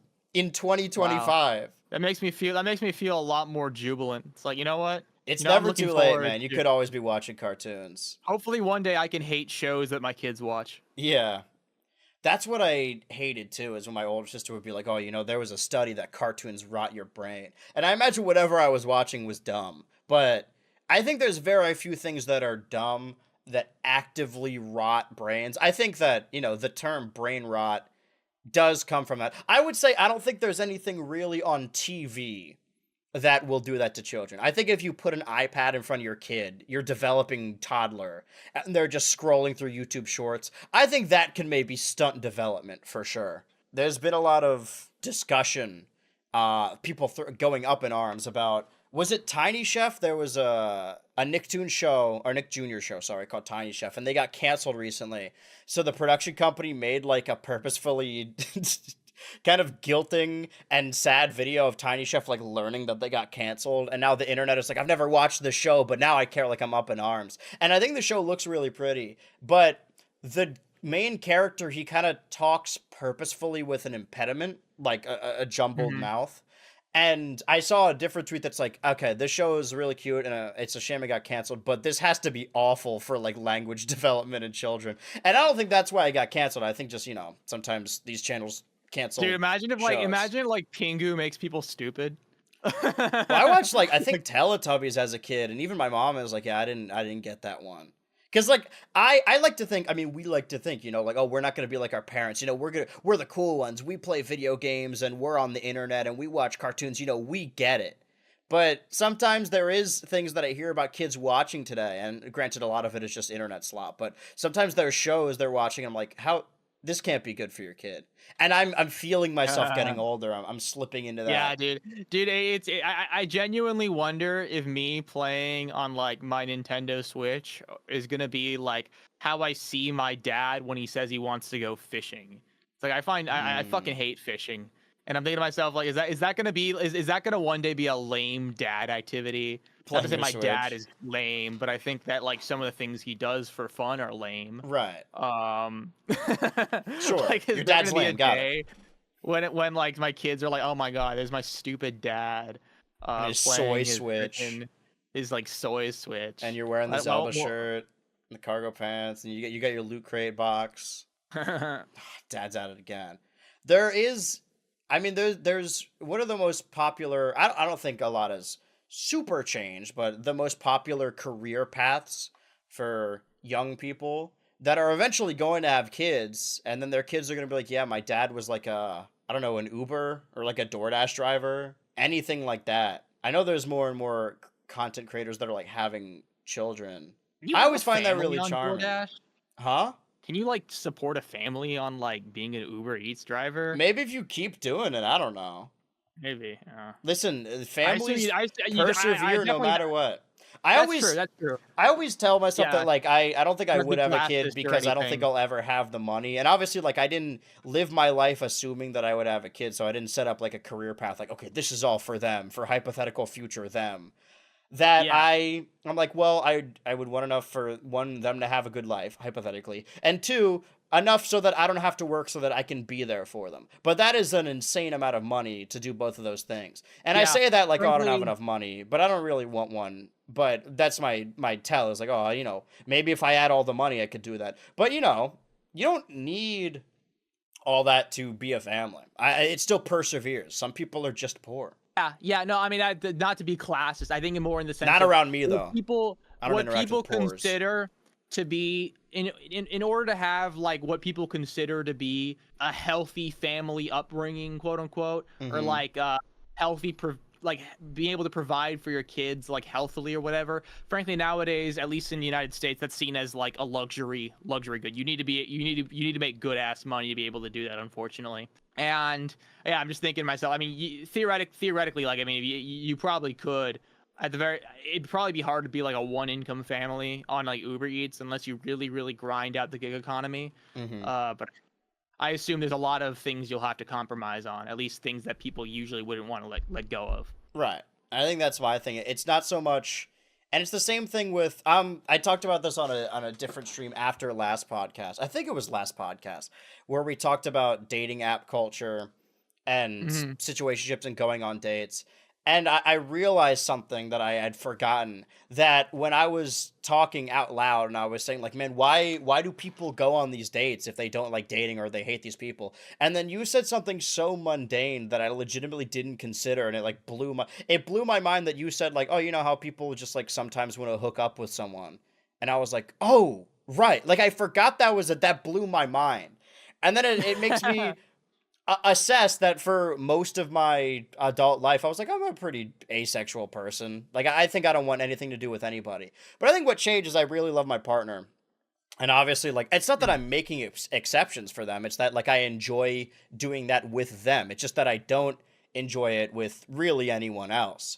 And that a lot of these things are not stark yes or no switches. For me, it's always been more of a game of comparison when it comes to what's the word I'm looking for? Priorities, an argument of priorities, where it's not that like I'm anti-sex, like oh man, that's gross, don't get that near me. It's more that like yeah, no, I mean, if I have to work to do that, I kind of don't want to do it. Like it's not worth it to me. Like I mean, like seeking out a partner, or like if that in the comparison of like watching a movie or playing a game, it's like yeah, these are all about on the same level. And I thought that everyone thought that way, so I'm like, oh, I'm overplaying this whole asexual thing. But then you talk to the average person, the populace, and it's kind of their main priority. Not for everyone, but that's Mhm. people think about it way more, and you just assume, from your experiences, like, oh, my experiences are universal. Everyone doesn't really like it that much, but no. I forgot what my Some original people really point do. was. Oh, right, when it comes to kids, then I'm like, I don't know, maybe I do want one. If the fact that I'm not like solely, oh, I definitely don't want one. But there are people who are planning their whole life around having one and talk about it all the time, and they're like, oh, we're trying, and oh, I just need to get this set up so for my kids in the future. The fact that like I don't think about that at all, it's like, okay, maybe I don't want one. Not that it's Yeah. not starkly yes or no, it's more like I don't care that much. Yeah, it's not like a big priority, I think, for your life that you're willing to kind of make way for and kind of And it's really also like, stream. would I be willing to stop doing what I'm doing as a career to raise a kid? And I think the answer is no. I mean, yeah, it would be Yeah, cool to that's a like good maybe question. have one. Again, this is just like hypothetical, like, oh, I want to hang out with a guy. But the fact of the matter is, it's way more difficult. I think you have to be not self, you have to be selfless a little bit to be able to do that. Because I do think a lot of people are having them just for selfish purposes. And these are Hmm. just like fun thought experiments. I know in comparison to other people, like, oh, I don't have a setup for this at all. There's a lot of things like that aren't starkly that it feels, or maybe we're told that it's starkly yes or no options, but it's like, well, how much do you care about this? It's like, well, not really. It's the same thing with potentially like body image stuff as well. Like sometimes I catch glimpses of myself when I'm like walking by a mirror, like looking in a TV after it's just turned off, and I'm like, oh, I don't really like how that looks. But the fix to that is really easy. All you have to do is like, exercise a certain amount, control your diet like a regimen. And I'm not like, oh man, that's impossible. It's debilitating. Like, I could do it, it's pretty easy for most people, but I choose not to because I don't care that much. And I think that's the different argument of comparison. It's like, if it really bothered me that much, then I would do something about it. I think it's just intrusive thoughts that sometimes like swoop in and it's like, you're disgusting. Yeah, and I think a big part of it is that, a lot of decisions you make in your life have a benefit and a cost. And I think for a lot of people, the idea of really developing a rigid kind of very serious workout routine involves, I guess, compromising on other parts of their life in a way that they don't like the idea of. And in sometimes, frankly, they like they might overestimate how annoying it would be. I think some people often have like the wrong idea about making certain changes in their life or whatever. But at the same time, there are days where, at least for me, there are certain kind of maintenance tasks that I have for self-care Hmm. that are kind of a pain in the ass in the moment, but I kind of think it's very important to, you know, in the long term, obviously there's benefits that I think are worth it. So Yeah. I, trudge through a little bit. I think some people, I mean, as much as I hate to be as much as smug as it sounds, frankly, the lack of, what's the word, willpower I guess willpower is the word, or that I've seen from Impulse some people control? around me. Oh yeah. Not well, that too, but that's kind of a different discussion. Like I've been surprised by how little some people are willing to kind of make a change in their life. As much as I hate to say it, Mm-hmm. as smug as it sounds. Like I mean, there are a lot of things that I'm not good at, but one thing I'll give myself credit for personally is that, for example, my YouTube channel is a result of thousands and thousands of hours of very devoted effort, and not every hour has been fun. I think it's very worthwhile for me. It's a thing I love about my life, but editing can often be an arduous process, but I still do it. And I think there's a good amount of people, maybe not necessarily with video editing, they struggle to kind of keep their focus or keep their eyes on the prize the minute it gets a little bit difficult. Whether I mean, it could be for a silly thing like a YouTube channel, or serious things like, for example, like work, or your education, stuff like that. Yeah, I've definitely Um, had friends who get sudden flights of fancy about something, like, oh, this is going to be my thing. This is what's really going to get me out of the rut. Like, this is going to be it. I have career aspirations, like, oh, this is my dream or whatever. And maybe I have a chip on my shoulder because I don't want to pretend like I didn't come from a point of privilege, because I did. I was able to work on YouTube nonstop for years because I came from a good household, and I was able to work as a teenager to like save up that money. And I was never in like any real danger of being homeless, like ever. That uh-huh. for years before being on the internet became lucrative for me, I was just grinding it out nonstop. That being said, there are a lot of, and I see this a lot, and it's not necessarily a bad thing. People ask me for advice or talk about like, oh, I want to start a YouTube channel. Like, oh, I want to make this video. I want to start doing this. It's like, well, why are you talking about like wanting to start it? Like, why don't you just do it? I don't really get Yeah. that. Of like that, oh, I'm going to do it. And I get that, normal people have normal jobs, but so do Yeah. you in a normal job, And normal career, more or less. and that's the difficult thing. I think a lot of people, I guess they like the idea, they like a fantasy about doing stuff, but they struggle to actually fit it into their actual life, Yeah. For They me, struggle it's to. hard to do anything that isn't related to work, like this type of work. So I try and always make it a work thing, or try and trick myself or tie it in somehow. Like if there's a uh game I want to play, or something in my collection I want to get.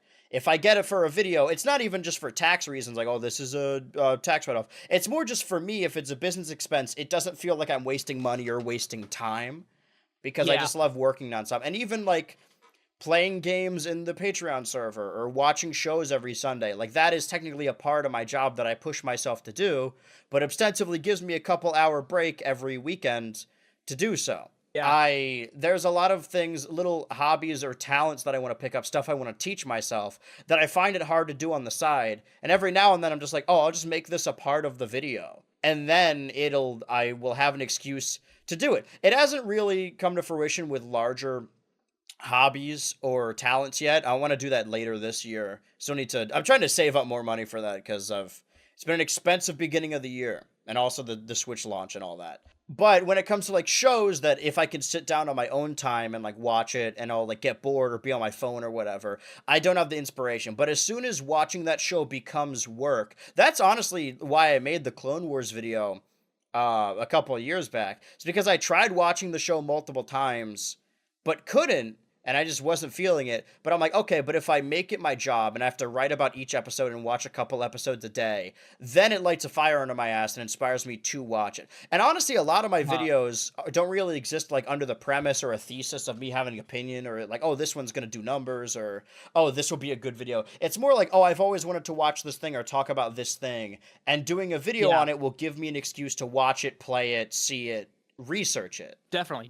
Yeah. Have you ever had issues with kind of? I think honestly the answer is no, and I've seen it personally that it's no. But I do wonder, like, have you ever had issues kind of keeping the momentum of video going, because I guess it's a show that you would struggle to kind of watch through fast enough on your own without without the incentive of a video being made. Like I'm thinking to myself, like, for example, like did you have trouble kind of keeping the ball rolling with the Clone Wars video, or Well, for uh me, it's not. like, oh, I watch a bunch at once and then get burnt out. I don't do it by, oh, I watch when I want to watch it. I always divide. That's the way I'm able to make videos the way I Mm, do. If I have a certain number of pages on a script, I'm like, okay, I'll record that and either calculate it by pages, hours, or how long the video is when I cut it all down, and then divide that by 30 or so. And then I edit that amount each day. So, like, the yeah. latest, trying to think of an example. There hasn't been, no, 300 is a lot. There was one long, I guess the Barnyard video, the script is really long. So I was like, okay, I guess I have to edit about 11 or 12 pages a day. But I still did that same amount every day. And it took all day, but I managed to do it each day. So when it came to Clone Wars, it was, I think the first 2 seasons, if I remember. So it was 26 episodes for both. So I think I would watch 2 episodes a day.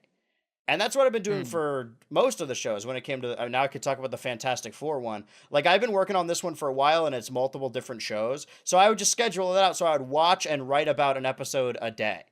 Sometimes I would mm, watch an episode, take notes, and then the next day write about that episode while also watching the next episode, not at the same time, but watch the next episode, take notes, so on and so forth. Sometimes I write the script as I'm watching the episode, and some of the videos you can tell if I like cut myself off and I'm like, wait a minute, that's wrong. But I yeah. always divide and schedule it out. It's how I do every video, even the ones that aren't strictly a television show with a following format. Like it's a foregone conclusion that I'm working on a total drama video for the end of July. And that one I had a lot of smaller topics that I instead like split those topics into individual days. Like, okay, at this day I'll talk about the forward for this, and the next day I'll talk about the middle of this, so on and so forth. I don't really do well with free writing. Like, oh, I'm just going to sit down and I'm going to work on the video whenever I want to work on it and it'll be done when it's done. I don't really do well with that because if there's no deadline, then it really will never get done. I mean, it will. That's an exaggeration.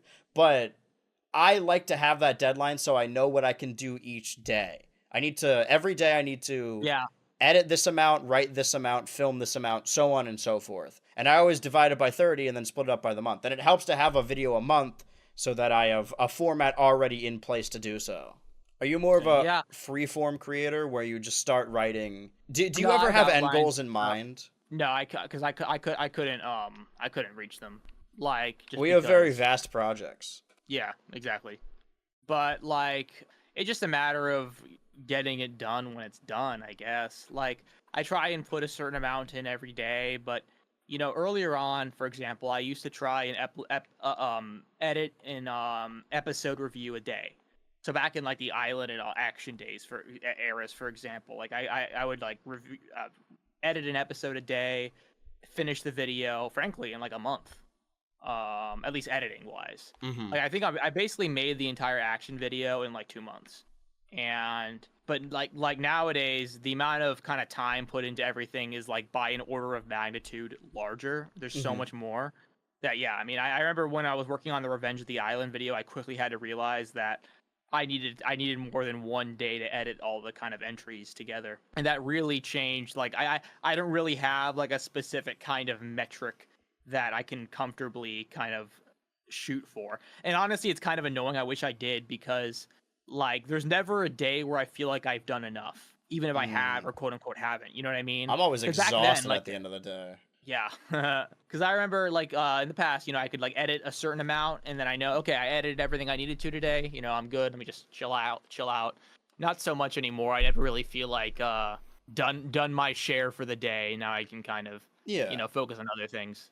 My thing is always that, like, this is obviously like what I've always wanted to do, and derive so much enjoyment from seeing the response to videos or streaming or engaging with the community or even watching my own videos back like years later and being like, oh yeah, I did like that bit. Of Yeah. the finished product like does so much to me. Like, honestly, I hear from some editors sometimes who are like, oh, when I'm in the zone, like, editing is so fun. Like, I don't find editing fun at all. I find it more often than not monotonous because Yeah. Same. there's very, I guess it depends on philosophy, but very rarely do I think of a bit on the spot to put in the video.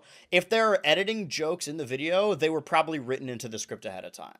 Like, the writing part is when I'm like, oh, this would be a good time to insert this clip. Okay. Yeah. Definitely. That's usually the case with me. Occasionally, I'll come up with something that I find kind of clever in the Mm-hmm. editing stage. like there are a few visual little things I've done that are kind of exciting to do. They're often annoying to do, but they're exciting. But a lot of the time, one of the most annoying things is when I had like a joke that I kind of like the idea of in theory, you Mm-hmm. know, 2-3 months ago or whatever. And then I'm like at the point where I have to edit it in and it's just not hitting anymore, or I just don't really know how to go about it. And then Yeah. I have to kind of debate whether or not to go through with it or just kind of cut it out and stuff like that. That's always kind of a shitty feeling. Mm-hmm. Where it doesn't really land as much, or you can't even get the edit quite right. But Yeah, I mean also because yeah, I think I've bit off more than I can chew in the past with what I'm editing. mm-hmm. That like it's just hard to get something to feel right the way I'm kind of editing it, and I don't really know how to kind of do it and do it the way like I wish it could be done, Because I quote fear unquote. sometimes when I am writing, I'm being too restrictive because I'm like I need to film this in my room. That I very rarely like write in more visual bits or bits that would involve props anymore. Whereas I Mhm. think it'd be more fun to do so. There's videos in the future that again, like I mean the Fantastic Four video. There's a lot of stuff I bought solely for that video. A lot of the videos I just buy costumes or props solely for that script, and it feels a little better because it is for work and it's not nearly as bad. But Mhm. there's one, I'll say this, for the total drama video I have plans at the end of July. I'm because it's a total drama video, and I don't want to say like, oh, I know it's gonna do well, because sometimes it won't. Maybe I fell off. Who knows? But I don't. I am already not being forced to make it because it's a video I want to make. But there's the story. Well, what's the word? There's the narrative that I'm being forced to do it. I'm like, well, if I'm gonna do this anyway, I'm gonna use this as like a self-serving excuse to get something and like build something I've wanted to for a while for this video. And then I could say like, oh Mhm. no, I did it for this video. I don't know if you've had any. I've been dealing with it today, and it's only a handful of people because I released the teaser for the Fantastic Four video, and which was supposed to be the end of June, but I've been pushing all the videos back to like the beginning of the months because I like how it Yeah, fits a little better now. But because of that, July definitely. has always been the total drama month for me. So the people that only watch the total drama videos have come out of the woodwork, and I forget every year how. And my opinions are not the opinions of both hosts of Switch to Ultra, how annoying I find a lot of the total drama fans on YouTube, especially when it comes to my videos. It feels so entitled, and that's what bugs Yeah, me. Is the kind of like definitely. I hate the, like, I know it's all in good fun, but like the, oh, chop chop editor boy, like, get back to it. I That bugs me because I don't ever stop editing. Like, I'm constantly working. And I don't Yeah, no, really fuck with the absolutely. premise that I'm like, oh, I'm That you're like slacking off or slacking. something. Yeah. Definitely. But specifically, Yeah, and no, I get I it. You mean, know, some people only watch their total drama video a year, and that's totally fine. As long as they're fine with me doing whatever I want other months, I don't care. Like, I'd much rather just do. I'd much rather connect to a bunch of different groups than just one, and like have to make videos I don't want to make or I'm not proud of. And yeah. I do want. I don't want the narrative to change. I do want to make this upcoming video, the total drama one, which is the end of July. Focus more on Fantastic Four that's coming out soon. It's a video I want to make and a script I really like, and I'm actually really excited about it. But it always drains me when people are like, "Oh, finally," or on any other video where they're like, "When's the next total drama video?" Like, I don't know if they Oh think yeah, I can't read the comments, or if they think somehow it's gonna make me do it faster, or if they're entitled because they believe a level of my fame is because of them. And that's the thing, is that like I've done bits several times about like, oh, I don't want to make total drama videos anymore, which isn't true because I love total drama, and I think July is always a good excuse for me to talk about it because I like talking about it. But every time I get this feedback, and it makes me want to stop doing it just so they'll shut up or leave. Mhm. I don't know if you've ever experienced any of that. Oh, I mean, I've definitely experienced it. Like, frankly, I've had the habit of like, I'll maybe it's not the best habit. I've been sassy with them before. Oh yeah. Um, I don't care but about the whole power dynamic or divide or whatever no, when it no, comes to no, not annoying even. comments. I'll tell people to go fuck Like, themselves. yeah, no, if you know, because I think it is deeply, deeply. I mean, I guess in the sense of, I mean, maybe they're just playing. So if they're playing, then I'll play back to them. I mean, that's the way I think about it. Yeah. But on some level, I do find it kind of demeaning when people say stuff like that to me. So when, especially when people talk to me like I'm being lazy, it's like, Yeah. yeah, no, I mean, I there's a certain amount of respect right now that I don't really feel like I owe you. so I'm not going to give it to you. And there's also, in the context of like, oh, should I respond to this? Should I push back? And like kind of the stigma against it. If you don't do it, then it's not going to stop. Because more often than not, most of the time when I'm like, hey, fuck you, or like, hey, you're being annoying, or what I used to do is every time someone would ask when the next Total Drama video was, I would comment and say like, every time somebody says this, it gets pushed back another month. So because of you, it just went back again. That every time you push back, they're always like, oh, sorry. Like they immediately concede. And again, you know, there's a power dynamic, so maybe there's something there. But I think it's because most people, I think they're being kind of real. They're being called out by someone they're being rude to, that they're being rude. Yeah. And they kind of have a moment of self-reflection there where they're like, yeah, maybe. I think it's more that like they assume we can't see the comments. I see every YouTube comment I get, man. Like, yeah, it's not like I'm that popular where I like just cannot afford to look at all my comments. And it makes sense, like when you're looking at a popular video, even if you sort by newest, you're not going to do that all the time. You're only going to see either when you're watching or the most popular comments. And it happens a lot when people are correcting me, that somebody will start the comment and be like, hey, I don't know if anyone's told you this yet. And I got like 100 other comments that said it. And, you know, they mean well. Maria's in Redonkulous Race, dude. Right. Did you That's not know? The one for sure. I think I'm the first of these 2 million people. I don't know if anyone's ever told you this. But again, like, you know, they don't see all the other comments, so it's not their fault. But it does weigh on you a little bit. But yeah, there are people, I guess, like, I do feel more emboldened to push back against rude commenters because they're trying to get away with it by that filter of like, oh, they're not going to read this. And I do think there is a part of that, and it's not something you really realize until you start making videos and start having a platform like that, is that like, no, like they do see everything. And I get it. You know, I came up on the internet too. Like when you're mostly anonymous, it emboldens you to say things, especially to punch up. Like when I was a small YouTuber, and I still am, but when I was smaller, I was punching up all the time. Like anyone that had over like 1 million was like, oh, this guy's cringe, or make fun of them or whatever. But then when you get to a certain point, you're like, I don't mean any of this. I don't care about any of this. I was just like, I was angry at the world and I was throwing punches wherever they would land. Yeah. No, I've had people say that to me. A few weeks ago, someone said that like I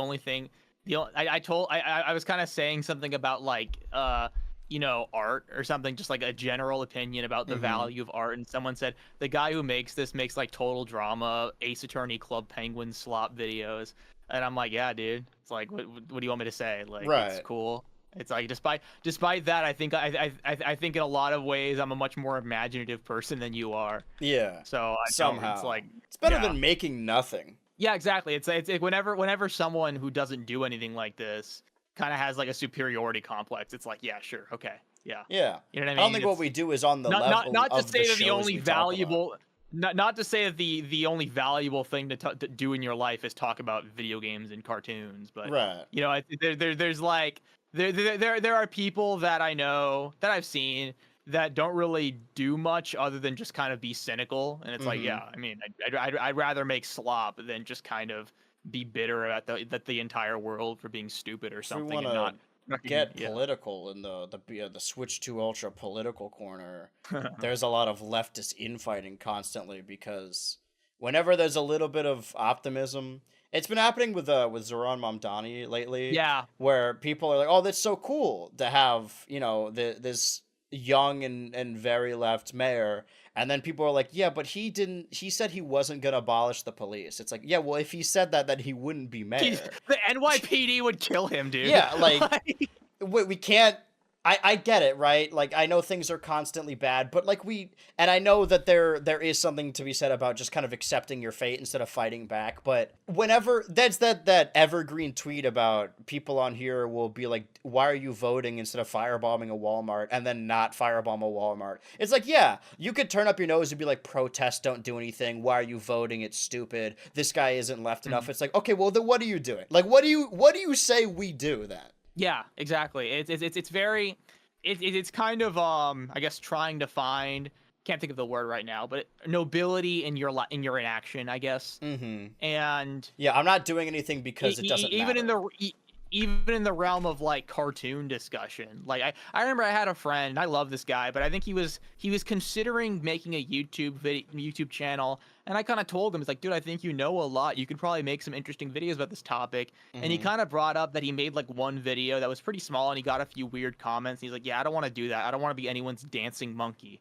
And I'm like, well, dude, I guess I'm a dancing monkey then. It Like, really isn't if you like doing it. yeah. Now is the section of the podcast where we bring up Sabrina Carpenter as well. We're covering all the important topics. Oh, what happened with Sabrina Carpenter? Well, nothing recently, just what you just said about like intent. It's about whether or not you want to do something, not whether or not the thing is good or bad. Like making YouTube videos that people want to watch. If you view it as like, oh, I have to do this, or I don't want to be like their jester, their clown, or whatever. It's like, well, if you enjoy doing it and it's your decision to do so, then that's not the case, even if it's the exact same video. Similarly, when Sabrina Carpenter released, I think it was her album art of not Man Child, but like the album of her like on her hands and knees like a dog and being led around by her hair, and people see that and say like, oh man, she's pushing the feminist movement back like years. It's like, why? Because she chose to do it, like because she likes doing this. Nobody made her do this. Yeah, that's actually an interesting question, because on some level I kind of understand their argument, because I guess the point they're making is that I guess first of all, she's a woman in a position of privilege for whatever that matters, but I guess she's kind of co-opting certain aesthetics that historically have been seen as misogynistic, the kind of like pinup, the kind of I guess that kind of that kind of photography. But you know, that actually reminds me of, I guess, you know, discourse about things like sex work in the feminist movement, whether it's empowering, whether it's you know, like, I think we're the right people to be talking about that. this. Yeah, no, I know, right? Like people need to hear what we have to say. Everyone circle around. But I think there is definitely a debate to be had there. But at the same time, you know, I think that like part of, I think, you know, women's rights is the right to be sexual, is the right to be empowered in one's own sexuality. And a difference if you choose to do so. That is your decision. It's the same thing with like those trad wife people, that there's a large subsect of them that are, I mean, most of them are grifters that are saying like, oh, you need to be conservative and vote conservative so that you can be a trad wife, because like, oh, there are large subsects of women that, or maybe not large, but you know, there's sub-communities. There are women out there that want to be wives, want to be mothers, like cooking, cleaning, like looking pretty. And they think that like progressivism is against that and is barring them from doing that, when in actuality the difference is, if you, with progressive, it sounds like a insurance ad, the progressive ideal is that if you want to do that, you should be able to choose to do that. The difference is the ideal that you're looking for, like, oh man, take me back to the 50s. The difference there is, if you didn't want to do that, you were shit out of luck. You couldn't do that. You get freaking committed. And that's we're getting political here, but the difference between the ideology is that, like, other than just being racist or being offensive to any degree, there's nothing super leftist that, like, bars you from doing anything, right? Like, if you, I'm going to talk to you, centered, maybe conservative viewer watching this in the background, pretending like you disagree. If you think abortions are icky and you don't want to get one, if you like traditional values like that, if you want to be a housewife, any of those things, you could still choose to do them, but don't bar someone else from doing them just because you don't like it. That's my stance. We're here at the second hour mark, so I think we can wrap this up by talking about Mario Kart World. You said you took some notes on Mario Kart World. Yeah, I kind of said most of my piece, but it is interesting, just kind of the whole debate. I think one of the key elements of this whole discourse is the fact that Mario Kart World is, I guess the MSRP is $80. And a lot of people don't like that. For what it's worth, at least in my case, I got this game effectively for $50. So it's not like, on some level, this game is definitely worth the price for me. If it was $80 though, I think I would understand. Well, I think I do understand a lot of the criticisms, even though I don't necessarily agree. But I could honestly think that I could honestly see myself like not being like, if I spent $80 for this game, I'd probably be a little bit bummed about it, all things considered. Maybe, I mean, I guess at least in the sense as a buyer, I mean, it might be hard to kind of delineate my thoughts as you know, a person who, as a consumer versus as a person who kind of talks about these things and wants to kind of be in depth for things like this show and my YouTube channel, those are definitely things that kind of compulse me to buy this game regardless. But I definitely don't think this game was worth $80, frankly. No. Like, I also think I was excited about it and liked it a lot, and it is a good game. But because, it was more of the excitement, it was very held up also by the excitement of the Switch 2 and it being really the only Switch 2 game. But and I don't think it's a bad game, but as far as launch titles go or Nintendo series, it's definitely not the one I'd be most excited about. Yeah. Or care the most I think about. like, yeah, I think all things considered, Breath of the Wild is probably, at least for the kind of circles that we're in, it's probably the more meaningful launch title. It'd be kind of cool if the game we were all playing was, a super in-depth kind of adventure game, as opposed to, I mean, to be fair, a still pretty beefy, racing game. I think it's certainly the biggest Mario Kart game. That's probably definitely fair. Yeah, doesn't have Funky Kong though, or Diddy Yet. Kong. Tisk tisk tisk. What are the odds that we get Diddy and Funky when they release Bonanza? Because we're assuming it's just going to be Donkey Kong and Pauline skins. But what if they straight up just add Diddy and Dixie as kart racers? I love that. It's funny. It's I've been thinking to myself. I remember a couple weeks ago I was a little bit on and off about Donkey Kong as a character, like Donkey Kong's redesign. I'm at the point where I love it. I love it so much. I love Donkey Kong's new design. Yeah. Like it's completely grown on me. That's another thing, like when we were watching back watching the Mario Kart footage before we had our hands on it and talking about how different or maybe how game breaking or how, game changing the intermissions could be when you're playing Mario Kart, and that's what began this discussion. But when you're actually playing it, at least to me, it doesn't do anything. Like, it doesn't affect me, really. Like, I don't even really notice it. It still feels like Mario Kart. Whereas when you're just looking at it, you want to have something to talk about. So when Donkey Kong's design changed, the major discussion was, oh, this is different. And it is different. And whether or not you view that as a good or bad thing, it is different. I always liked it, but it's definitely, you're right, it's grown on me a lot more now that, because in all fairness, we saw him mostly in like renders and blurry footage. We've got a lot more expressive cutscenes in 1080p to look at, to gawk at. Yeah. And regarding the intermissions, I think one point that I meant to say, but I kind of didn't really say it outright. I think the reason that I'm kind of a little middling on them is that, as I said, there are a lot of races in the game, at least in the Grand Prix, that I would love to kind of linger around more often. Like, I love, I think Airship Fortress is one of them, but there were a few races I noticed when we were playing together is that it's like, oh, we only do one lap of this. I would love to do 3 laps of this because I love the setting, I love the environment, I love the music, and it's not like the intermission like mechanically boring. I don't really think that's the case. I think they're a little bit less visually interesting because they're not, as I said, they're not as thematically. They're not built around like a very specific theme like battleships. It's usually just kind of streets, power lines, stuff like that. And in a lot of ways they are cool. But I think for example, let's say Waluigi Pinball was in this game. I would want 3 fucking laps of Waluigi Pinball. Yeah. And I think there are a couple courses like that we don't really get, at least in Grand Prix, where it's a little bit sad. One thing I will say, though, is that at least for Knockout Tour, I love the intermissions. Because I think Knockout Tour is, honestly, I think I prefer it over the Grand Prix in this game. Like, I think especially because it's just one big race as opposed... That... I guess that makes more sense why people would be upset about the intermissions, is that if you want to play the game with intermissions, there already is a game mode for that, as opposed to just playing Grand Prix. I'm understanding more and more. I still don't agree. I mean, I can understand why people are upset, but my ultimate opinion really is that it doesn't really bother me. And the only note I have is Balloon Battle, really. I think the most, I guess, honestly, I'm kind of glad they made this change. I think it's a really fun new direction for the series to take. I think it keeps it fresh. I think there are a lot of courses where the intermission's a really fun part. I think what Nintendo should do, though, is they should add, at least in online play, a 3-lap mode. Because I think that is something that a lot of people want. And sometimes I just want to play on the course. And I guess... there are instances where I'd rather do that than kind of, play 2 laps kind of driving to a cool course and then 1 lap on the cool course. You know what I mean?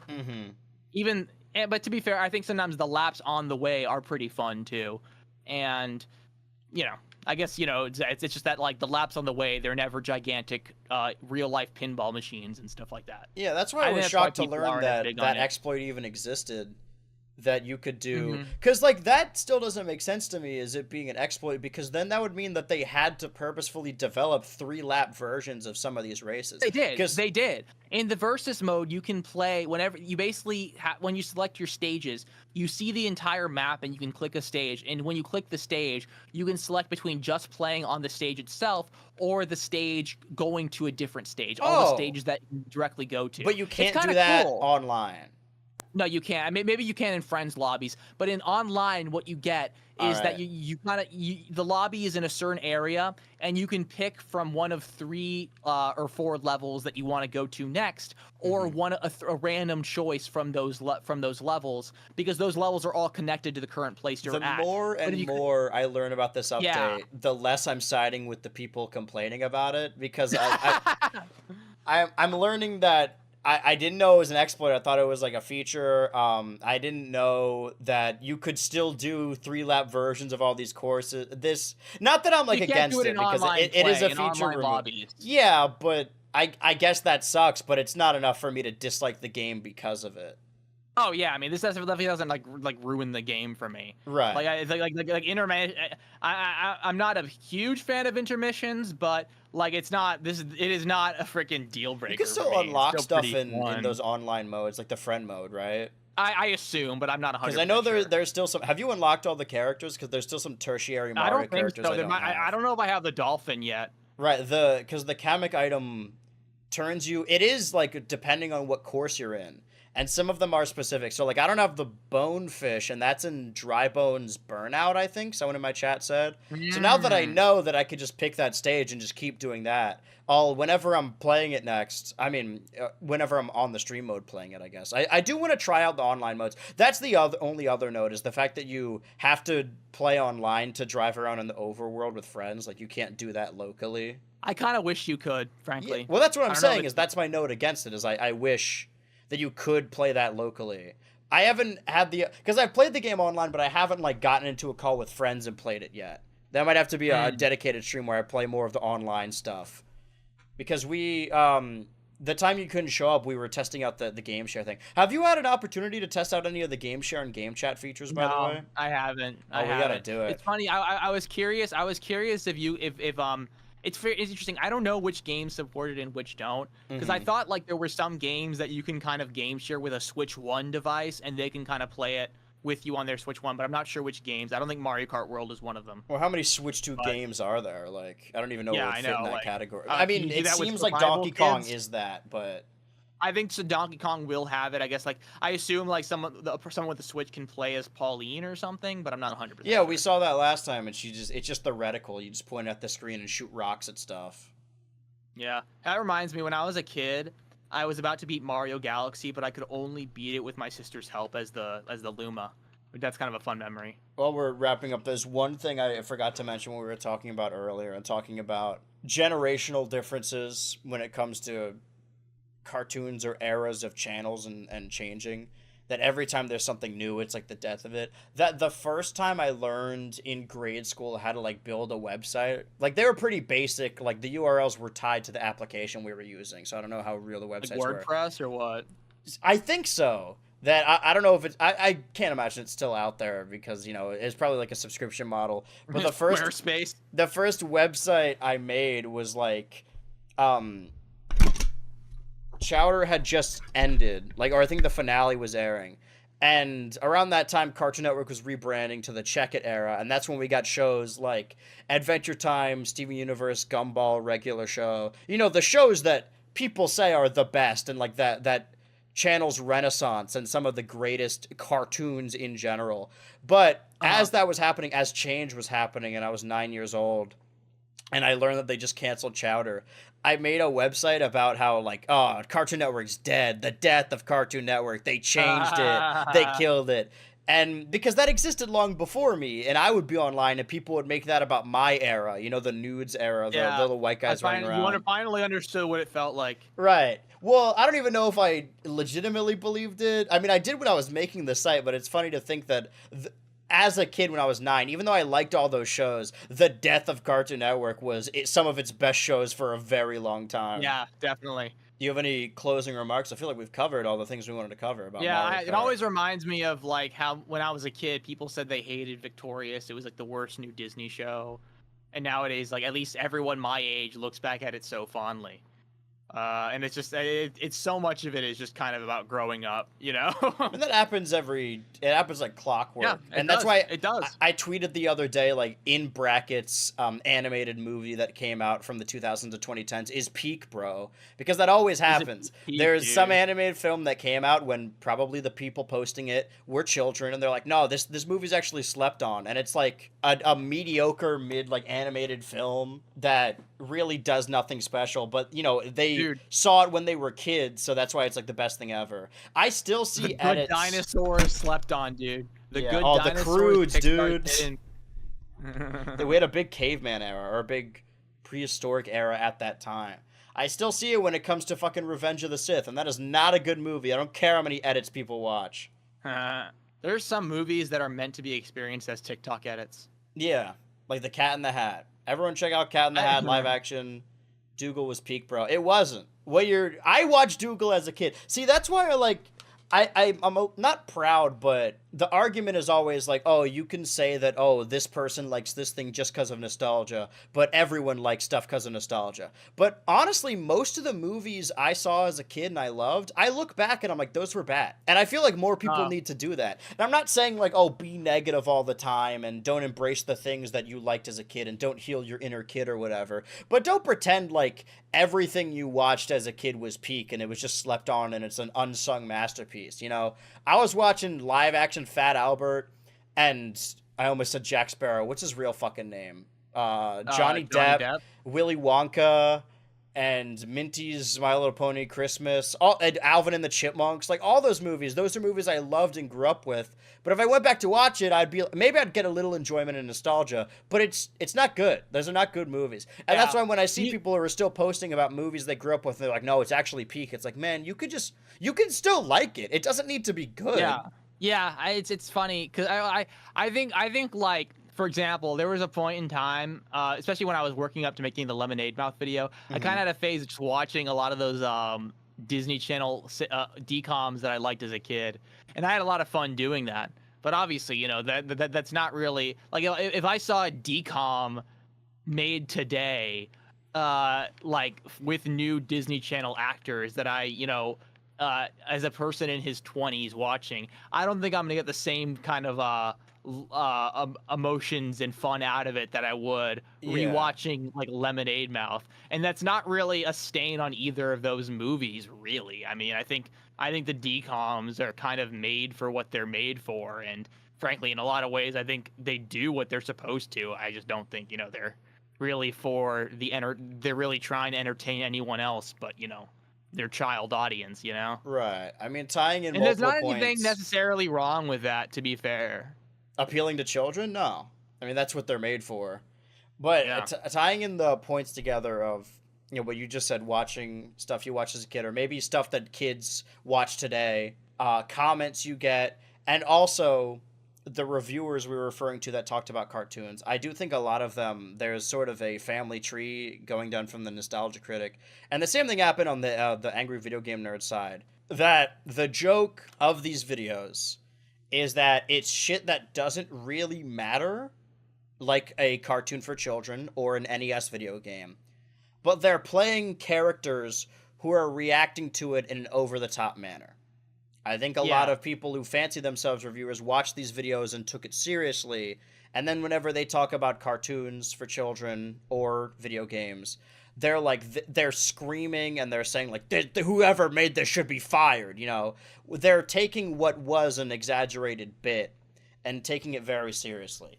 Inversely, and maybe I'm just staving off criticism, but there are some things that I like. For example, the H2O video where I talked about H2O Just Add Water, which is a magical drama for tween girls, and I really liked it as a kid, so I hold a sort of reverence for it, even though I understand it's not good. And I sometimes still get comments that I feel like aren't understanding it, and maybe this is me being like, oh, you just don't get it. I think all criticisms are valid, but saying like, oh man, there's like this adult man yelling about a show for children, and that's a criticism you can levy at any of us, really. Like, oh, adult person talking about children's show. Or ranting about children's show. I just want to make it clear, whenever I'm like ranting about any of these shows, I'm not actually mad. I wrote it down into, like, you guys understand that, right? That none of these YouTubers are actually mad about these things. They're doing a bit for comedy. And I do think there's a disconnect there of some people who watch the video and be like, man, this dude is genuinely mad about H2O Just Add Water on Nickelodeon in 2009.